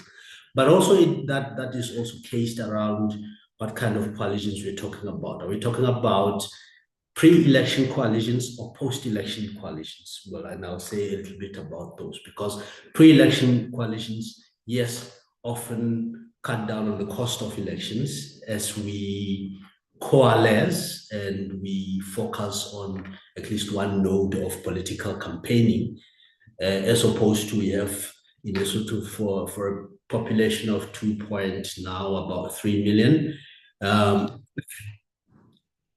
The last time, the biggest number we had was about 65 political parties. South Africa is talking about 200 and something, going 400. DRC is talking about 2,000 and something. Of course, DRC is the biggest country in SADC with a population of about 110 million. So those dynamics might actually make sense. Anyway, one other issue that has been highlighted is the promotion of small parties into kingmakers, and I think that is a serious concern and a change in the dynamic of our politics, where because the system will, for example, force you to have 50% of the parliamentary votes or national votes in order to form government, then small parties come in and they have, great power, incommensurate with their popular support most of the time. This also now leads to another point that talks to literally what I call the trough syndrome, where everybody wants to put their snout in the trough. I'll leave it at that, but we can talk about that later. There was a question that was put in the Q&A section that talked about coalitions and service delivery, and the concern is how do we get coalition, I suspect coalition governments then post-election, to deliver for the citizens, and how does inter-party squabbling within coalitions affect delivery of services. I want to put that on its head.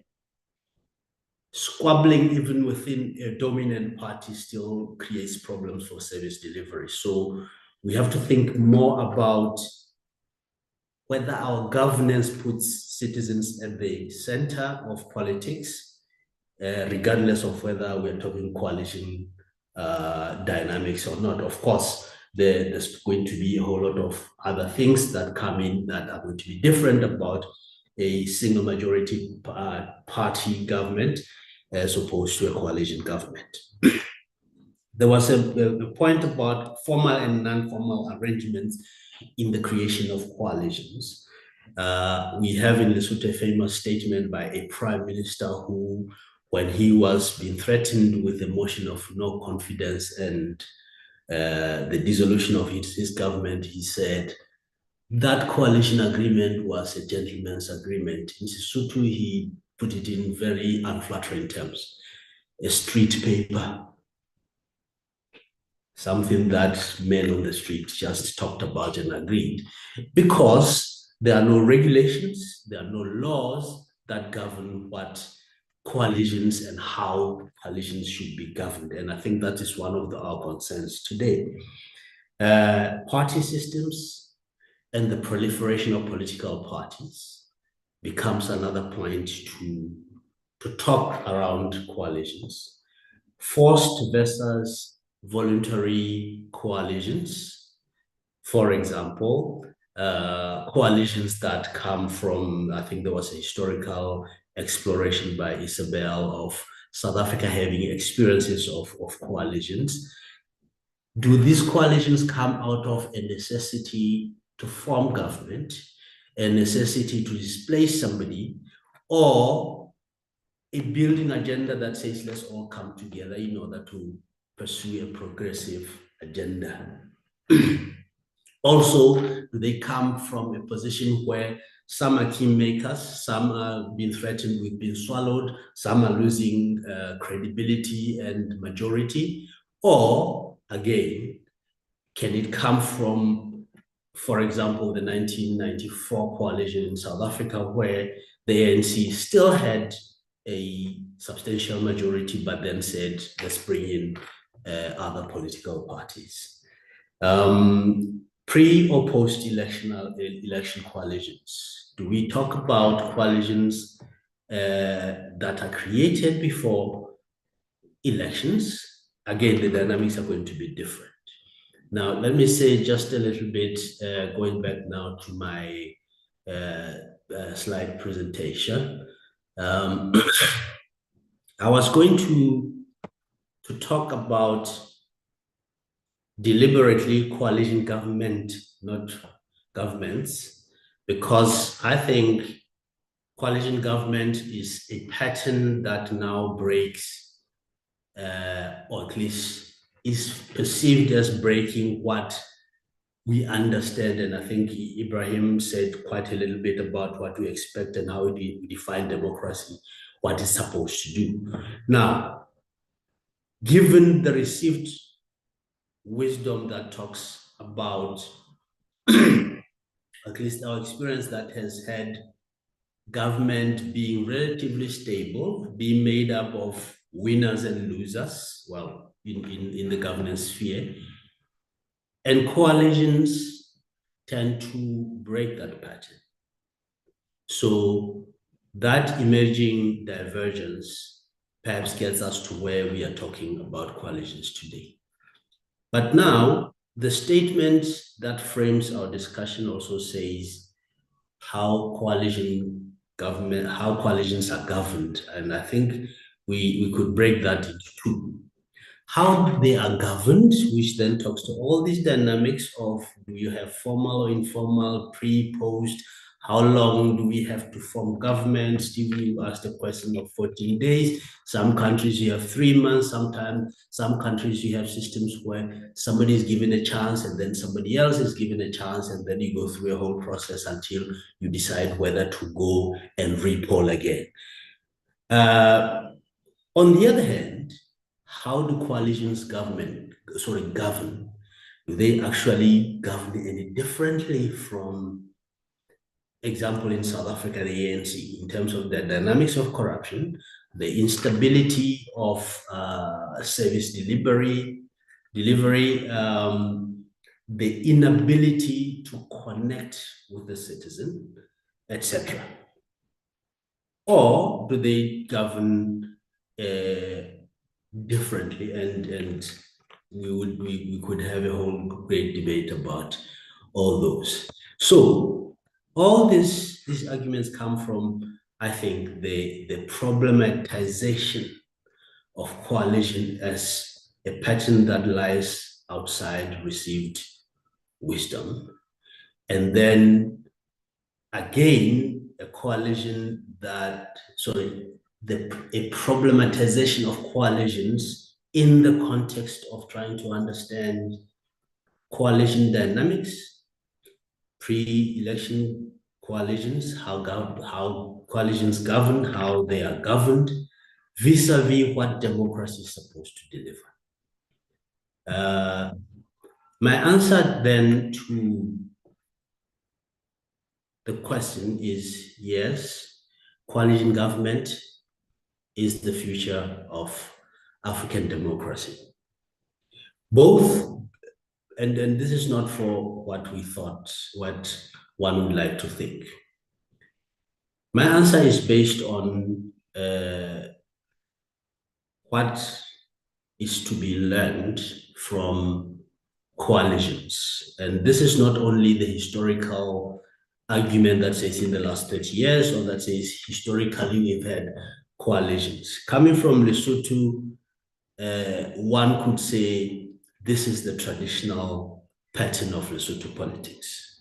If you look at the formation of the nation by Moshoeshoe and etc., building of coalitions, and the recognition within even a single country that each sector, each tribe, each community has something to contribute. So that could be one of the arguments.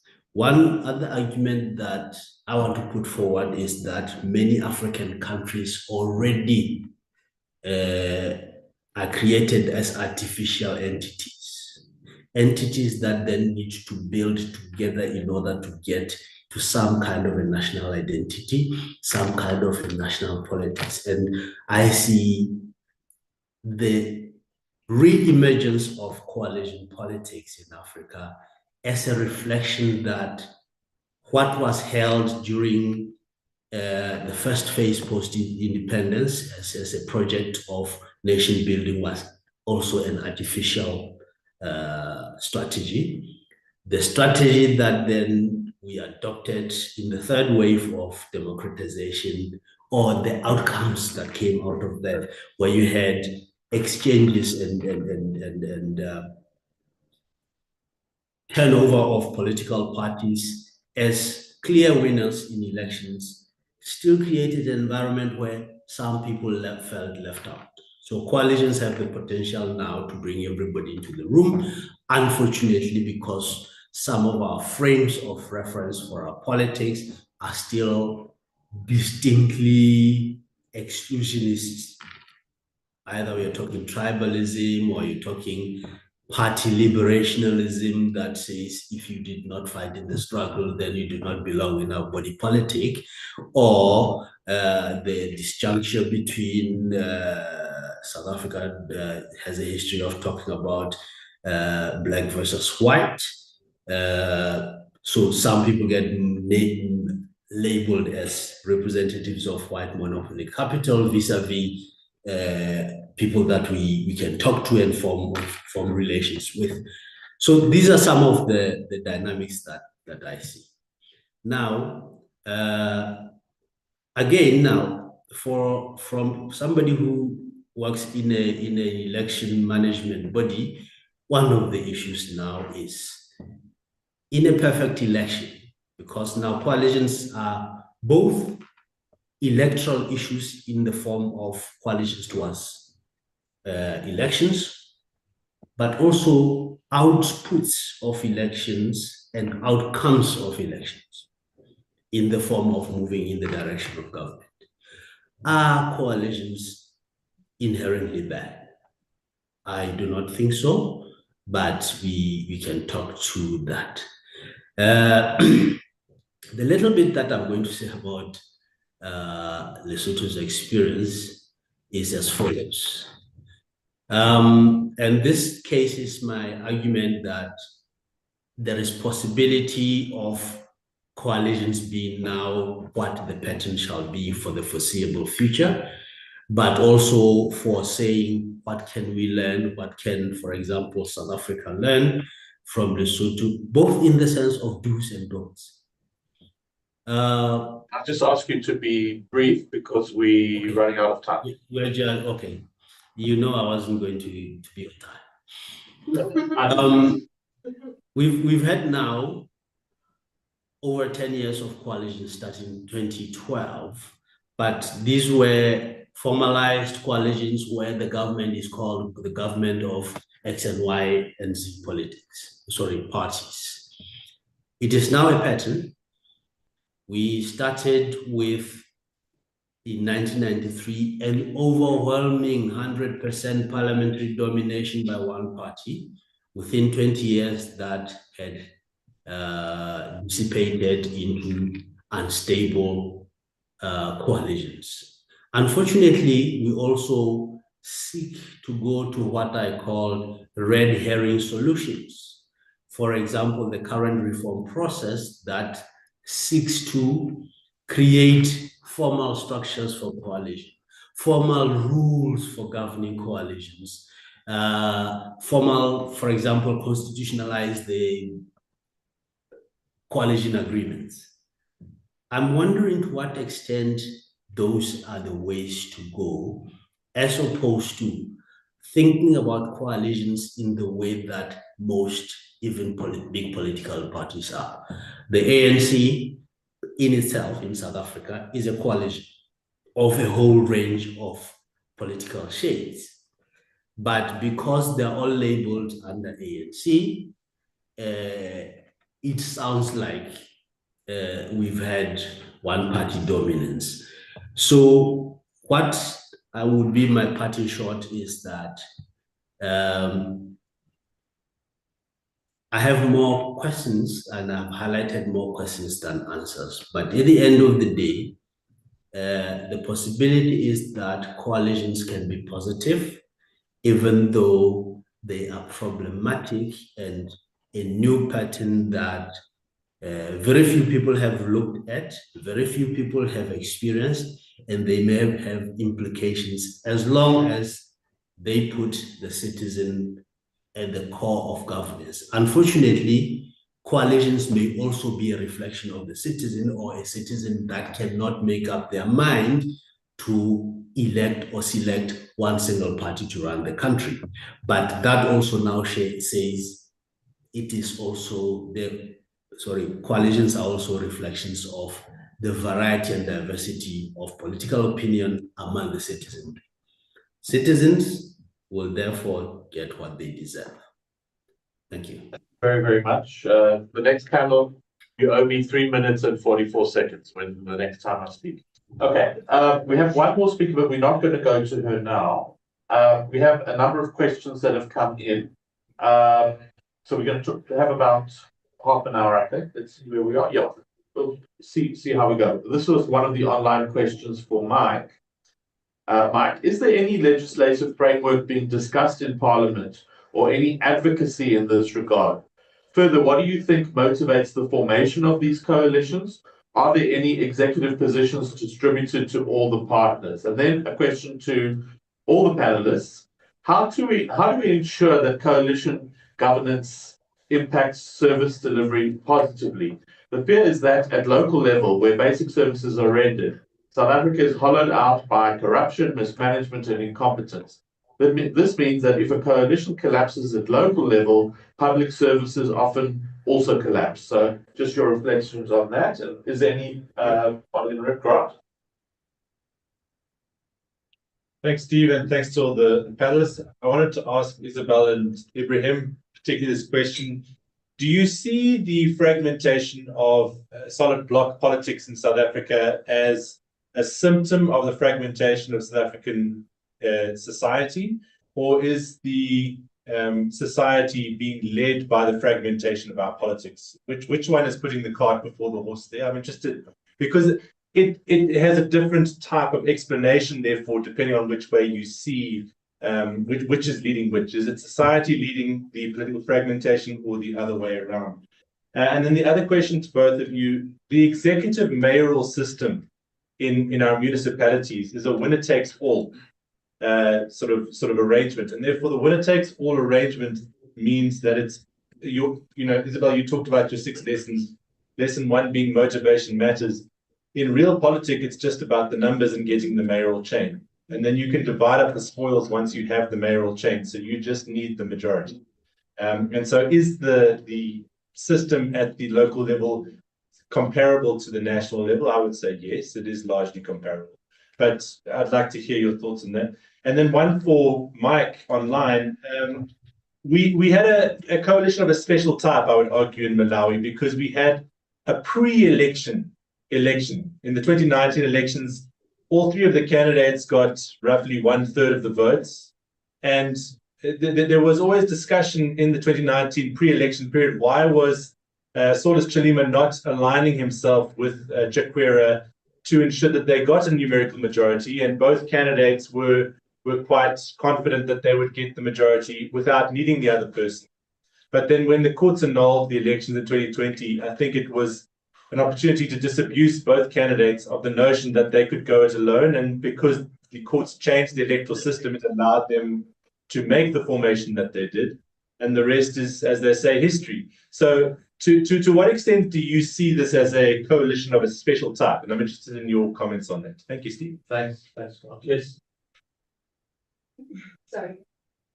Thank you very much, and also thank you to the speakers. I wanted to come back to the 14-day rule you referred to, Steve, because I mean I think everybody, all the speakers, in some way or another, refer to the fact that you need a detailed agreement to have a stable coalition. You don't want the coalition to be a permanent negotiation, so yeah, partners need to come together and make some policy choices for the years ahead. And that of course takes some time. I mean, I come from a country that holds the record in coalition building. It took a previous government 500 days to come to an agreement. Relative. Yes, I'm not saying that is the model to follow at all. But between 500 days and 14 days, there's a big difference. So I'm wondering if that rule, that 14-day limit, is compatible with what you need to build a stable coalition, and as you asked, how this can be resolved. Thank you. Anybody else? Yeah. You? I guess I can because I have it in my hand. It was to Mike. It's on the secrecy of the gentleman's deal. Is that not, as Ibrahim is defining it, not democratic government? It lacks accountability and oversight. So how is that justified to the voters or the citizens, this non-disclosure of the deal that's so central to the lives of millions of people? How's it justified? Okay, great. Mike, let's turn to you first. A couple of questions just to remind you. Is there advocacy around legislative framework being discussed, and what motivates the formation of these coalitions? And then Tom's point about this gentleman's agreement, how do they justify it to the electorate? Thank you, Tom and Steve, and the rest of the panels for the questions that have been put across. Yes, in terms of advocacy, currently there is a lot of advocacy happening around in order to have some pieces of registration that will support such coalitions so that it becomes legally binding. Because as I said, I think as it stands now, it's quite confusing because no one can they cannot take each other to task based on the gentleman's deal that they signed behind the scenes. So there is a lot of advocacy around that, so that we have pieces of registration that supports that particular agreement. The next one, Steve, I missed it. What was it? How does how is this gentleman's agreement justified to the voters who, there is a lot at stake and they don't know what the details are? I mean, what does government say to justify its position in this?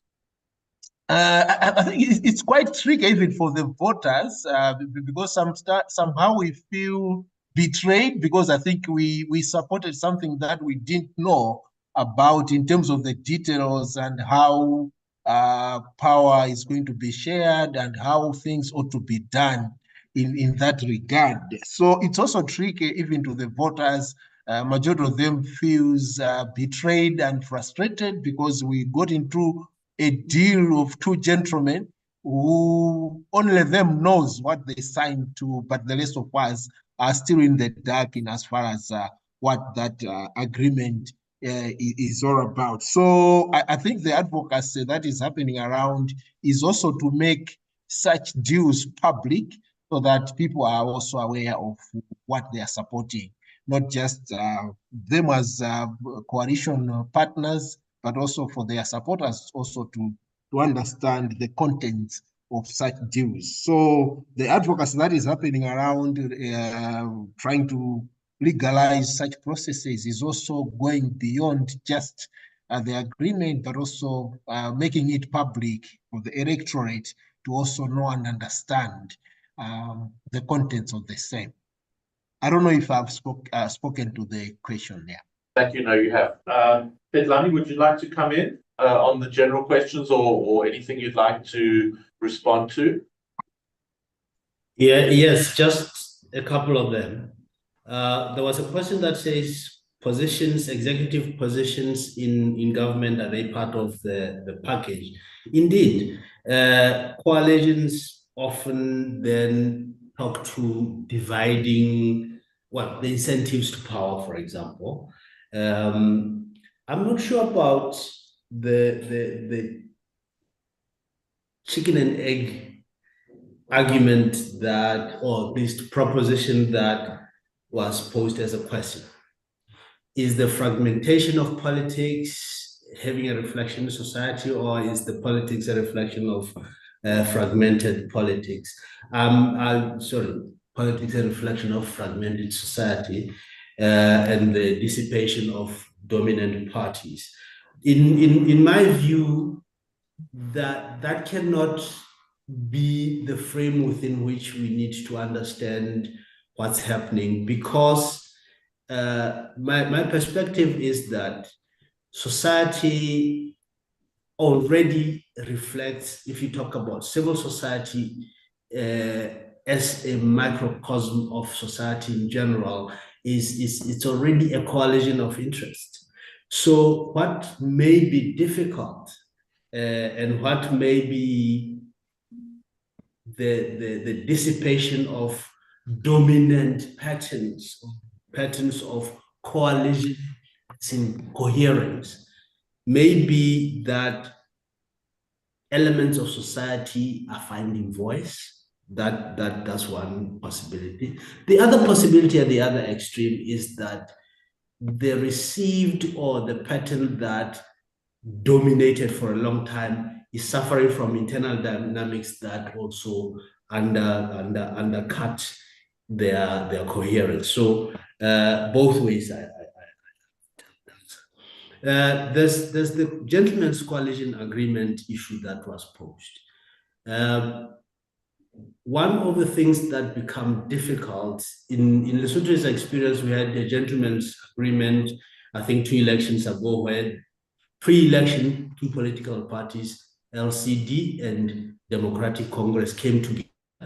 And one of the ways that they reflected that coalition was that they were going to divide the candidates in some proportion, so that in some constituencies you would have only LCD candidates and in others DC candidates. And there was a rejection of at least 2 candidates because people in one constituency said, you didn't tell us you're not going to stand, so we're not going to vote for your partner, regardless of what the agreement was. So for the citizen, again, unless these coalitions talk to what people on the ground would demand or would expect, then we run into trouble. Thank you. Let's go to Ibrahim. Yeah.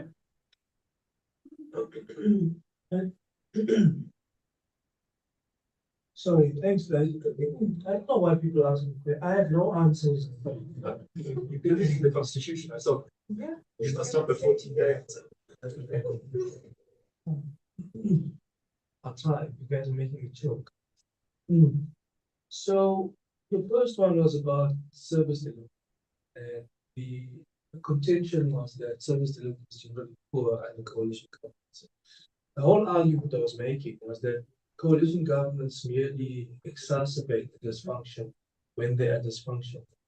They are not a mere byproduct of the fact. It's not by definition that coalitions come out bad service delivery. They just do so because of the institutional failures of oversight, accountability, dealing with agreements, dealing with the portfolio that you've handed in executive office. So if you are responsible for running the roads, you're just either incompetent, useless, or waiting to get a preferred bidder to fix the road when the gas pipe exploded. You know, it's not that your coalition partners may have held you to ransom. It's possible that they did say, listen, we also want in on who the preferred contractor is. That kind of thing happens. But that happens under conditions of majoritarian governments too, especially when you have parties with factionalized. Those factions one thing and another faction wants something else. Generally understood, coalitions or even factionalized political parties in theory should be good for democracy because the one constrains the power of the executives in the party by keeping some kind of oversight there.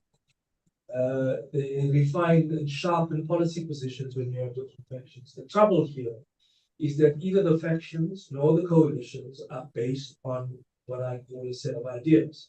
They're based on a whole bunch of other things. And that's the primary problem with regard to service delivery.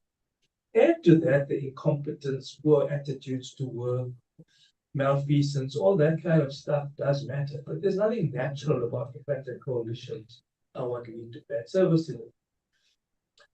There's something else. It's generalized governance problems which lead to this. You know, the bully crisis in the city of Johannesburg and anywhere else around the country didn't happen because there were coalition governments. They happened because there was a single majoritarian government which really wasn't paying attention to what its core responsibilities were. That's the thing. There was then this question, Grant, about what leads to fragmentation. My short answer is it doesn't matter. There's a problem. And the problem has to be addressed. Now, insofar as I say it doesn't matter, one is the chicken or the egg, whether it's fragmentation first because of voter attitudes or whether it's parties. In the sense that it doesn't matter for voters. Voters must be allowed maximum space to choose and give voice to whatever choice they have, to whatever extent they can. Whether they are fragmented in their political opinions, a diverse body of different political opinions, that's what democracy is about. Translating that idea into stable democratic governance means that you have to create regulatory infrastructure, as I said, which incentivizes good behavior and disincentivizes bad behavior. At the same time, don't over-regulate. But what can you do? For one, I think you have to start limiting the number of contestants. That's not an anti-democratic sense. That's to say that you must have serious contenders. What's the point? In Johannesburg, the mayor or the executive is led by a party which has less than 0.3% support in society. Less than that. And they hold the chief executive position politically in the city of Johannesburg, which has a budget which outstrips. Yeah, that's just unbelievable. So you have to start limiting, right? What institutional rules can you put in this one? You can put thresholds, parties on. You can say, as you have said, distribute portfolios proportionately. Do they want that? No, because they are in a PR system, but want to behave as if they are in a winner take all. Yeah. Third, the Constitution, and this is actually why I call it, allows the provincial executives to intervene at provincial level if there is dysfunction.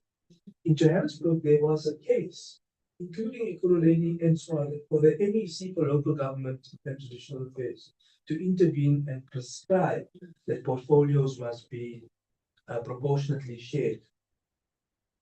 They wouldn't do so because it's politically inconvenient for the national governing party.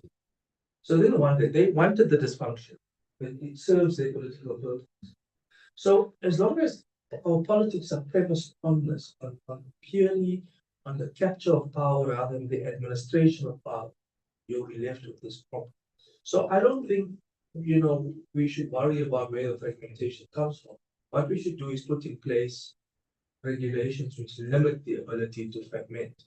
That's not to deny the diversity of a body of political opinion. It is to balance inclusivity and diversity with stability.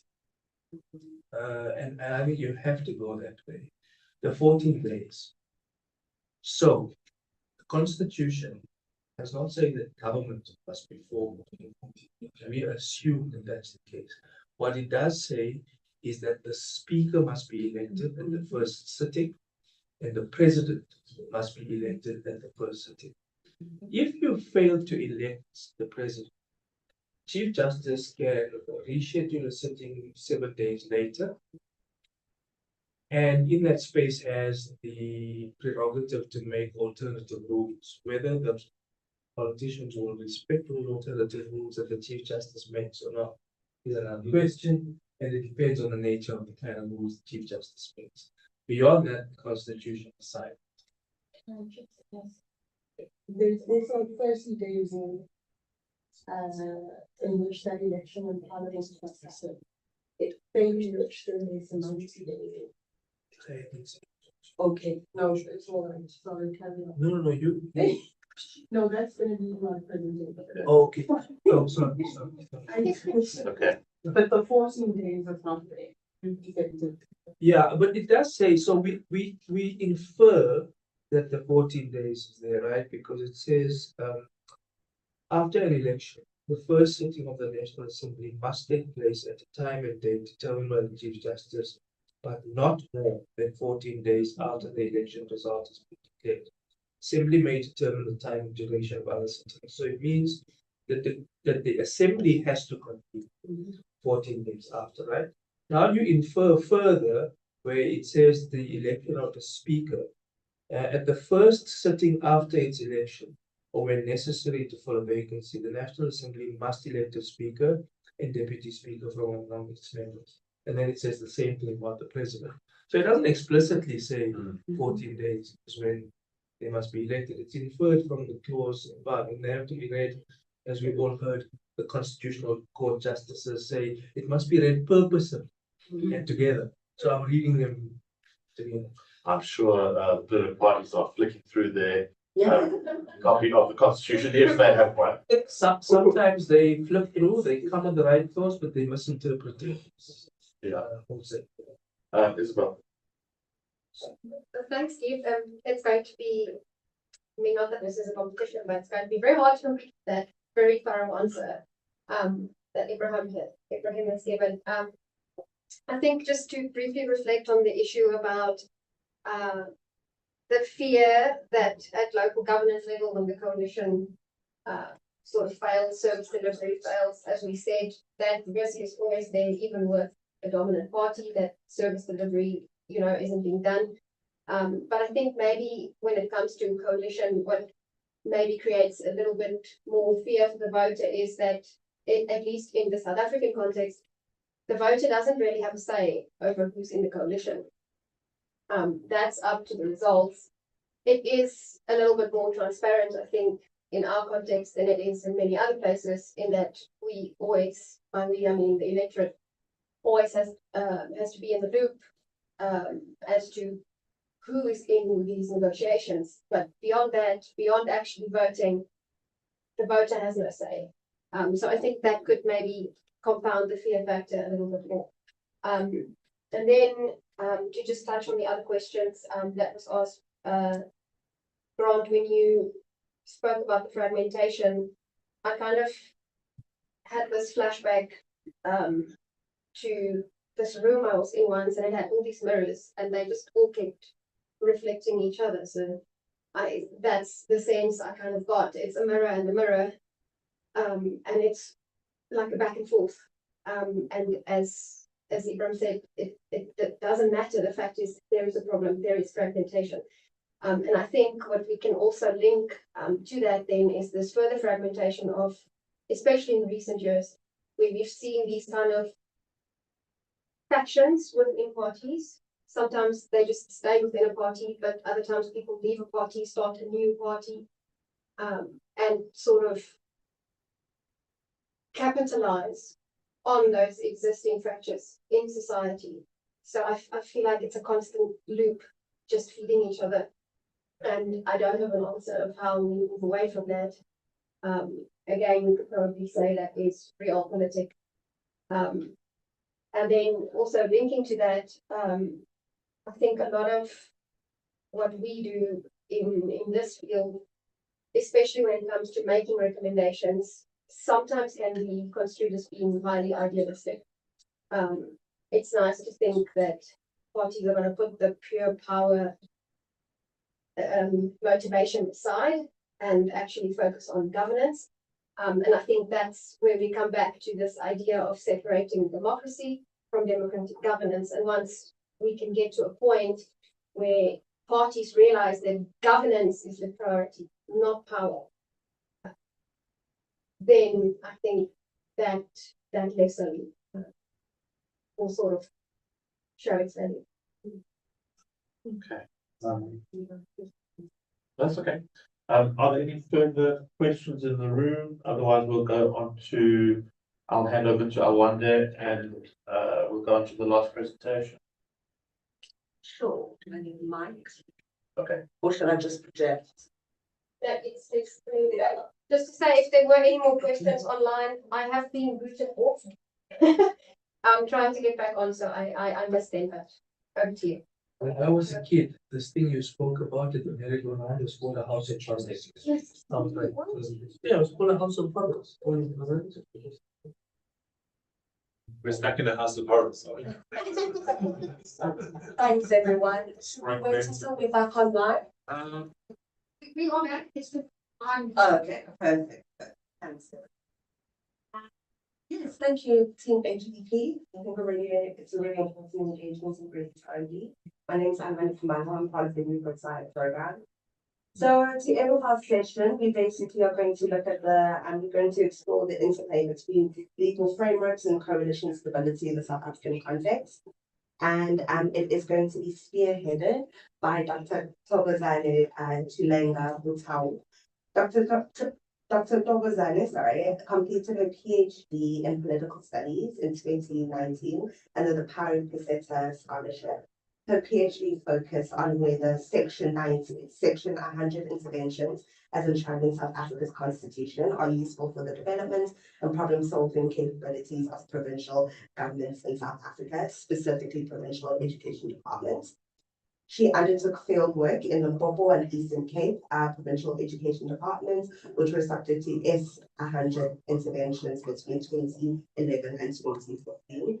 Dr. Thokozane's general research interests are decentralization, federalism, especially as processes of state formation, public administration, public policy, and education governance. She is currently employed as a lecturer in the Department of Political Studies at the best university in the world.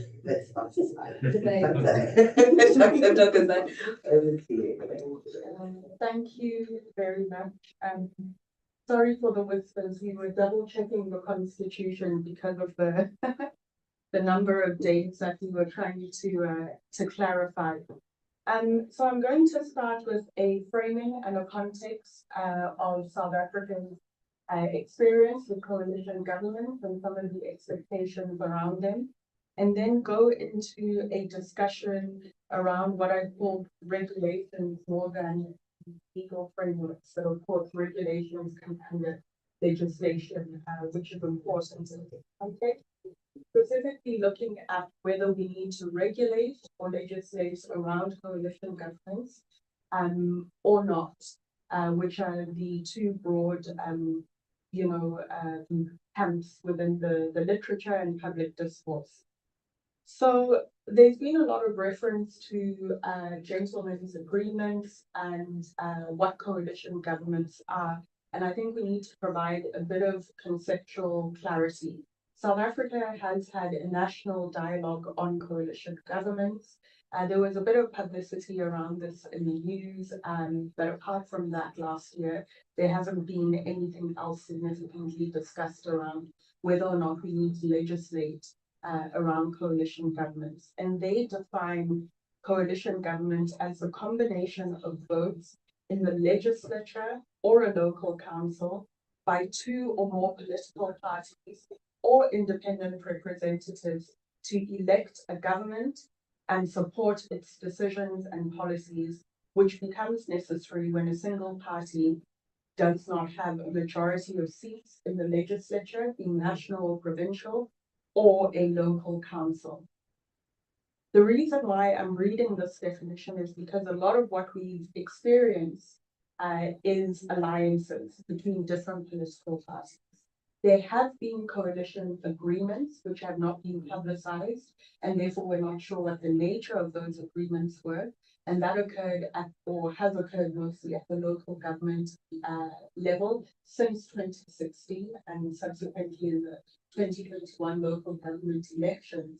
But when we see a breakdown in these coalition agreements, which we haven't been party to as the public, it's usually because of alliances that were formed to create majorities in local government. And there has been some sort of political upset between these different alliances that has led to a breakdown in local government coalitions. I'm going to focus on national and provincial coalitions due to the upcoming elections, but also because the rules for local government and then for national and provincial government are quite separate, right? And I think one of our colleagues explained that a local government election of a mayor or a local council councillor takes a more majoritarian approach. But just to say that within our experience of local government and coalitions at this level, the South African Local Government Association, SALGA, reported in August 2023 that only 32 out of 82 local government coalitions were dysfunctional. I added the only. Because 32 out of 82 are dysfunctional, meaning there are 50 coalitions at local government level that have been working since 2021.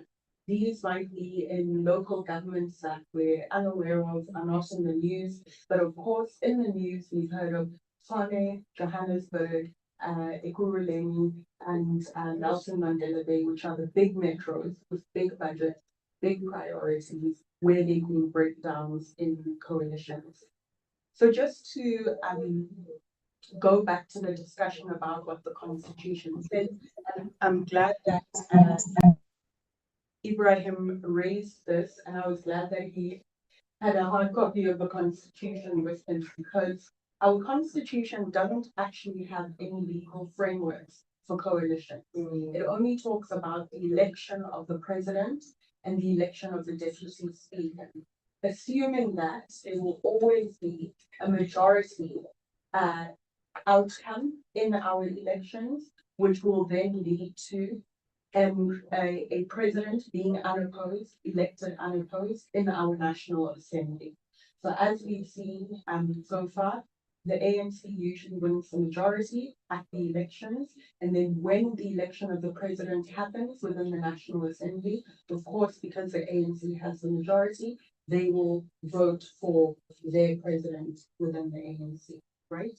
So what we are unsure of is that if we don't have the ANC or any other political party winning the majority at the national election and within the provincial and regional votes, what will happen in the National Assembly when it comes to the election of the president or the deputy speaker? Sorry, the speaker of the legislature. This is where the confusion is coming in, right?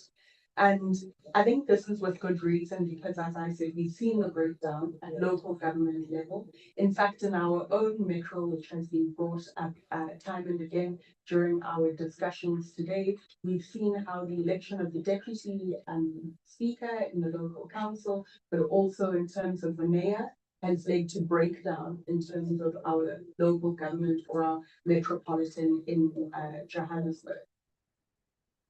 I think the lack of legal framework is currently being debated, and we've seen some political parties try to preempt this problem by having some sort of coalition agreement ahead of the election. So you'll know that there's the multi-party charter agreement, which has been spearheaded by the DA and has, other signatories to it, is a way of preempting the possible outcome of the ANC not winning the majority in the next election, but trying to secure the votes for some sort of alliance with other political parties and the DA should that outcome actually materialize.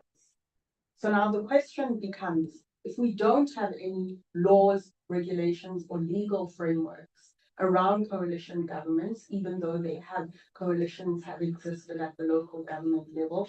Is there a need to actually regulate or have some sort of legislation for coalition governments? There has been some, debate about this, and people are saying that, yes, we need some sort of regulation. What are we trying to regulate? How long will regulation take? Okay. So on the one side of the debate, those who say that we do need to regulate coalitions, the main argument is that the system that we have was not built for coalition governance. We've demonstrated that in our discussion of the Constitution, right? There was an assumption that we will always have majority rule, and that majority will always vote for their party president. Maybe they might vote for another president, but that was an unlikely outcome. No one is going to vote for a president outside of their party, right? So our system was not really built for coalition governments. But on the other hand, how many systems in the world can we say were built for coalition governments? These are usually trial by error experiments, because we find that at some point in different countries, democracies, majoritarian rule is not working. We're having issues of corruption, we're having issues of breakdown in governance, and then that forces the electorate to choose amongst different political parties that align maybe with personal interests, as opposed to what has led to democracy, which is a single interest to get one vote for one person, right? What the concern is here around regulation is that there will be political instability if we don't regulate our coalitions. So the next question is, what exactly are we trying to regulate? And I think here is where the issue of service delivery comes in, because people are definitely concerned about politics, representation, accountability, unity, oversight, everything that Ibrahim presented, right? But at a basic level, people are concerned about whether services will still be provided, public goods and services will still be accessible, but also the quality of public services and goods that we have. Will it increase? Will it decrease? Which party is going to bring a difference in the issues that we see in our country, right? And so more than political instability, we're concerned with administrative stability, right? People are concerned that political leadership will lead to a breakdown in the administrative leadership that we have. And I think this is a valid concern, because looking at all the major metros and the breakdowns in coalitions that they have, we literally went from, for instance, potholes being filled, in 1 week, the CBD being cleaned up, and more visible policing in 1 week. And then when a certain mayor was removed, within 2 weeks, those services deteriorated, right? So, but the fact that that mayor came in with a lack of majority and was able to come into coalition agreement with other political parties and start with a program of action showed that service delivery can take place, the demands of the city can be met under coalition agreements. What led to the breakdown? Politicking. So I think that the main issue in terms of instability that people are worried about is administrative. Will the political leadership that is elected or come into coalition agreement with whoever has the 30%, the 20%, the 48%, be able to work together long enough to allow administrative stability? So I don't think we need to necessarily regulate coalition governments. How do we even do that? How do we tell people to continue to vote for majority? We can't. How do we tell people not to vote for interests aligned to their community or particular leaders who they think speak to the issues that they have or issues that they think have been neglected? We cannot do that. I think what we do need to regulate is coalition agreements.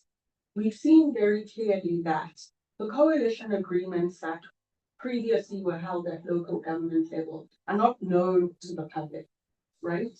So the first thing that we probably need to ask is, can coalition agreements be made public for transparency and accountability? which body will then come in, or institution or government department, and then make sure that those agreements are made public. You could look at COGTA at a national level, so the Department of Cooperative Governance and Traditional Affairs. There's no reason why the National Assembly, the provincial legislature, shouldn't publicize such agreements. But there has to be a way to make sure that whatever coalition agreements are formed, those are made public. I'm not talking about the politicking behind it, so to say, if we form some sort of alliance, my person goes there, your person goes there. We're talking strictly about policy issues, as the National Dialogue on Coalition Government emphasized, to say that a coalition is about creating a government where there's no majority for the purpose of supporting decisions and policies that are in the national or provincial interest, or at whatever level those agreements come about. So I think if we're going to talk about regulation, what we should push for, whether through advocacy, through our political leaders, if you're part of the political party, is for the publicization, for the public provision of coalition agreements, so that we know what to hold coalition governments accountable for, even when they break down. Okay. I think we also need to have guidelines for coalition governance, particularly administration. We know that, and this is why I brought up the Department of Cooperative Governance and Traditional Affairs, they have guidelines for governance at the local government level. We could look to another government department to do this, but we need to make sure that whoever leads the administration, whether at a national level or at a provincial level, they are able to give us guidelines about what to expect if we go into coalition season.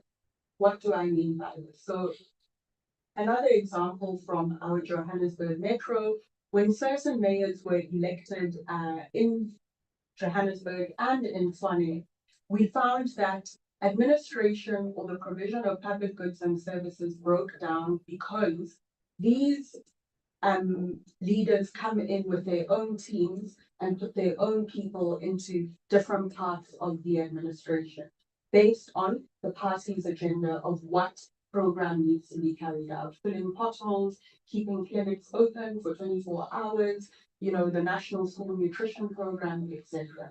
That work would have been done by the previous administration, regardless of who was running it. The new administration comes in, brings in their own people, and that leads to a disruption and a delay in the administration of those services, right? We saw that very clearly where previous officials in one coalition agreement were dismissed, and they were told that your contracts weren't even valid up until the point that the current mayor was elected. And so this mayor has the right to dismiss you. And that led to a breakdown in services. But if we, for the time that they had to sort out contracts, or what actually happened is they dismissed previous officials, brought in new officials, previous officials then sued the current mayor, it was a mess. I don't think I need to give the details around that. But if we have guidelines to say an incoming mayor or president or premier actually of the province, whoever is incoming maybe should have a period of handover or whatever guidelines are agreed upon. I think that will be far more useful, but will also be helpful for separating the political instability from the administrative instability. Right. Then there are those who say that there's no need to regulate, right? As Ibrahim pointed out, in South Africa, looking at public administration and policy, a lot of people have argued that we have a lot of burdensome laws, a lot of over-regulation, especially at the local government level, where if you walk into any local municipality, officials will read you sections and clauses from all sorts of acts, legislation, regulation, and then on top of that, their line manager has told them that that your implementation must follow a particular route, right? So if we go with not regulating coalition agreements, not providing guidelines for how coalition or handover should happen, what would be the reason for this? Well, there are enough laws and regulations to deal with issues that might arise, as I pointed out, where there's a dispute about incoming officials, outgoing officials. Usually political parties resort to lawfare. But this brings us back to the issue of delays or complete halt in certain public services. Do we actually want that? And I don't think, that those who don't want to regulate are complete anarchists or want chaos, even for themselves, right? Why else wouldn't we regulate? Well, if our concern is administrative stability, it might be more important to focus on that and figuring out how we attempt state reform at a national and provincial level in order to separate the tight bond between the politics and the administration of our governments instead of focusing on the politicking. But again, this leads us back to an issue raised earlier. If we don't have politically mature leaders or parties that are willing to sit around a table and ask, what is our program of action more than anything else that our party stands for? Then we end up in the same situation where political instability will lead to administrative instability. And so those who don't want to regulate, I think, really don't have any leg to stand on based on our experience, based on the literature, based on really our fears of what could happen after the 29th of May, right? But if we are going to regulate, we must bear in mind, what is it that we're really trying to regulate? We can't tell people how to vote. We can't tell political parties how to behave outside of making sure they're not completely criminal, right? But also, how long will that regulation take? Okay, so do we have that time to say, okay, if we enter into coalition agreements, at least here are some guidelines available from whichever department or institution that's able to provide them, possibly even civil society. I think there are some NGOs that are sitting with ideas about, guidelines. And then how do we formalize these guidelines? How do we hold our political parties to account and make sure that they actually work to ensure that there's administrative stability regardless of political instability? I think I've exhausted my time. Thank you.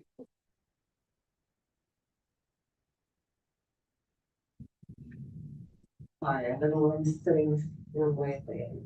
But thanks so much. Thank you, Dr. Golden. I think that was really comprehensive. And I'm extremely biased in saying so. But we'll open up the floor. I'm not too sure online if there are any questions. So there's one question from Steve, and then we'll see if there are any questions. Steve first. Both of us. Thank you. So I'm not sure it's formulated exactly as a question, but what kept ringing in my mind was this British, the independent, non-partisan civil service that supposedly exists in Britain, which I'm sure actually doesn't exist. But we have a history of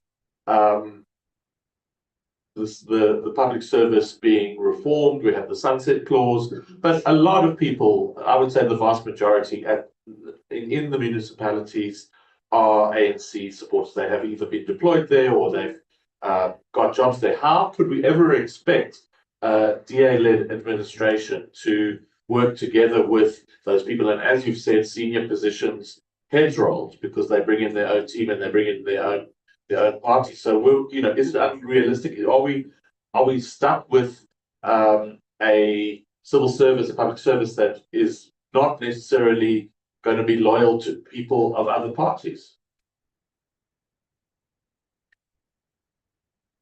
All right, so the next question from Yanga. And back to back. Yes, okay. Like you were just gonna answer that one too. Dr. Tonga, thank you so much for your presentation. I think I share pretty much the same sentiments about this very timeline that parties have to balancing restrictive stability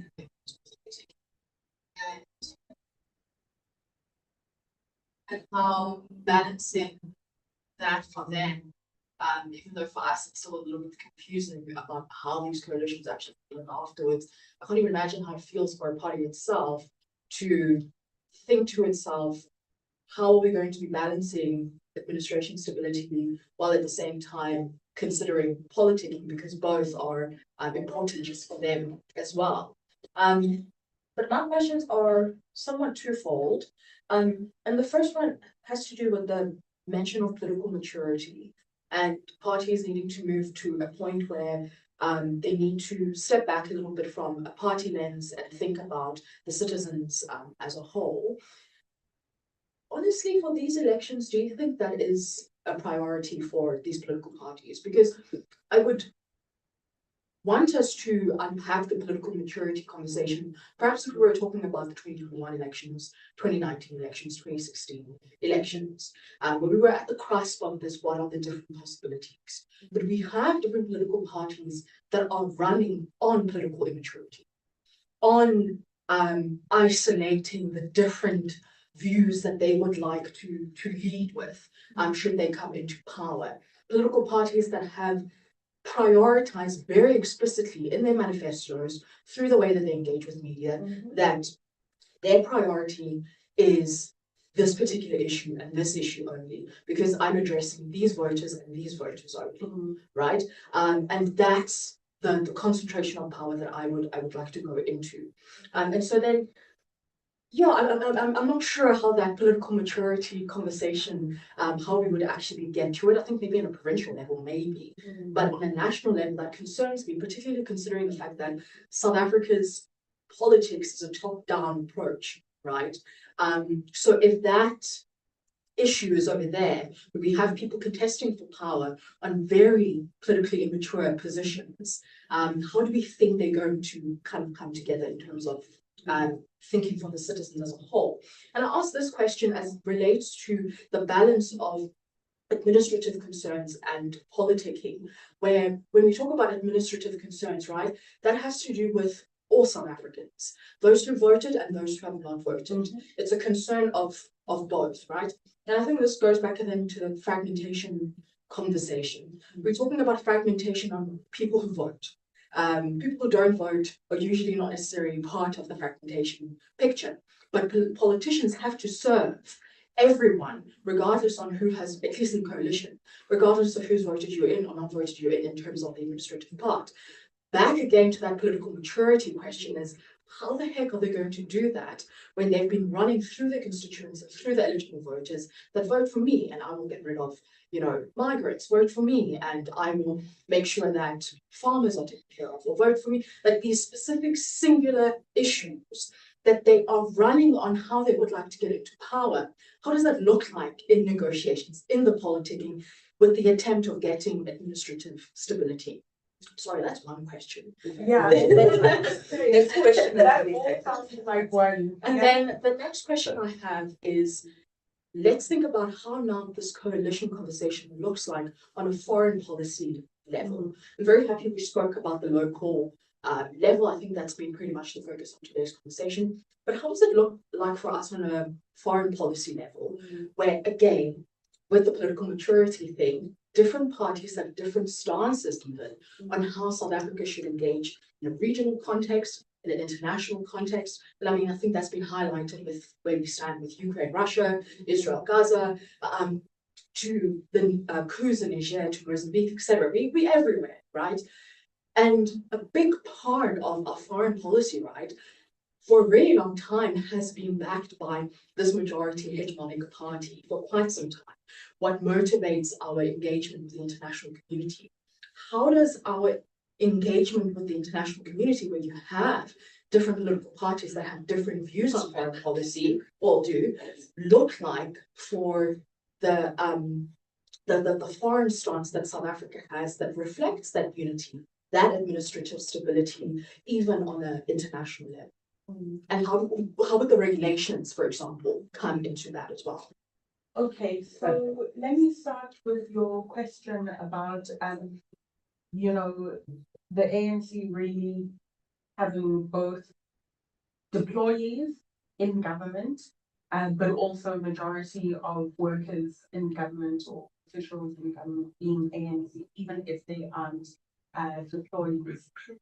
I think that ironically, and I say this with research in mind that we've done, I can give you some examples, and conversations with people who work in government, that when the rubber hits the road, ultimately people want to do their work and they want to make sure that the government that they work for is working in the interests of providing public goods and services. If you look at the top echelon of our government structures, which is usually the senior management service, they are the decision makers and they are usually the deployees who will make decisions in the interests of the governing party. Let's call them the governing party because they criticize us when we say the ruling party. So, so they will usually make decisions that align with those of the governing party. But when you go slightly under that level, usually middle management and everyone below, even if they are supporters of the ANC or the DA in the Western Cape, a lot of the times they understand themselves as professionals who need to make sure that water infrastructure is being upgraded. The National School Nutrition Program is being implemented every day. As we speak, I think it's lunchtime for the kids right now, actually. But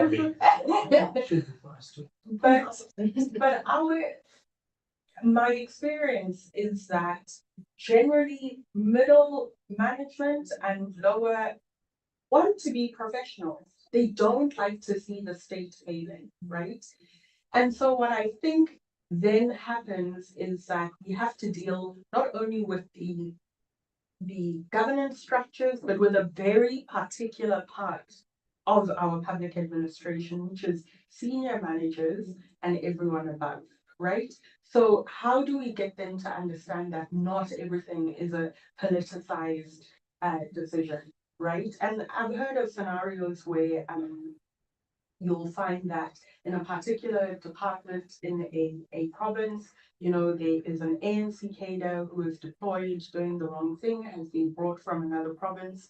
But there is so much anger and disappointment with that cadre at a senior level that they have to bring in another cadre who actually then gets things moving.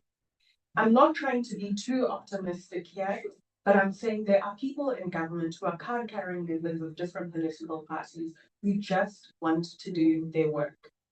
We are dealing with the echelon in our public administration who is too politically aligned, cannot separate the difference between being a professional, whether it's because you're an accountant, a CFO, an engineer, etc., and getting the work of your party done after hours. And I think that is long, hard work. I don't think that is going to change because we're on the eve or the post of an election. It's going to be hard, it's going to be dirty if we end up in that scenario. But we have to get to that scenario. If people are able in their work to say, I'm just here to do my work. You are politically aligned, your party lost, or you're now in a coalition, you have to allow us to work, right?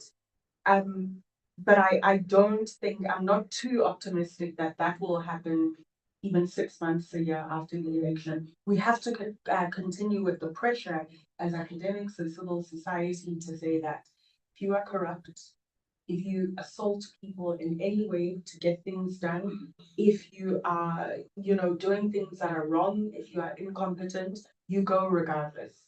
We have to continue with that advocacy and that work. We can't expect that it's just going to go away after the election, right?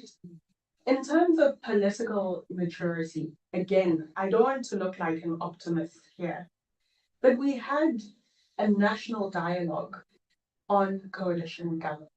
right? And I think that part of that was also strategic on the part of the governing party to say, look, we're open. We're open. Come tell us what your issues are. And if we get to a coalition government, then we'll sit at the table again.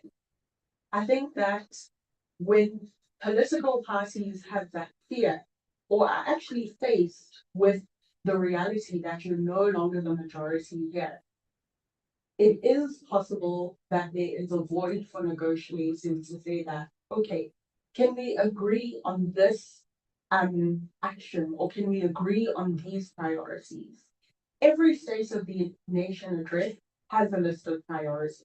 Every political party knows that, look, even if our main issue is border management or education issues, if we're in the room and we have to agree on what those priorities or the order of those priorities, then rather we do that, right? Crime is a priority. Education, crime, and employment. Yes. I think that the political maturity will come when you are actually being threatened, as we've seen in local government, with no majority. The breakdown starts to happen when, as we've heard in local government, someone says, well, he is arrogant. Every time he comes into the meeting, he speaks to us like this, so we walked out. What is that? But if you're still holding the majority, you can walk out on your someone from a political party.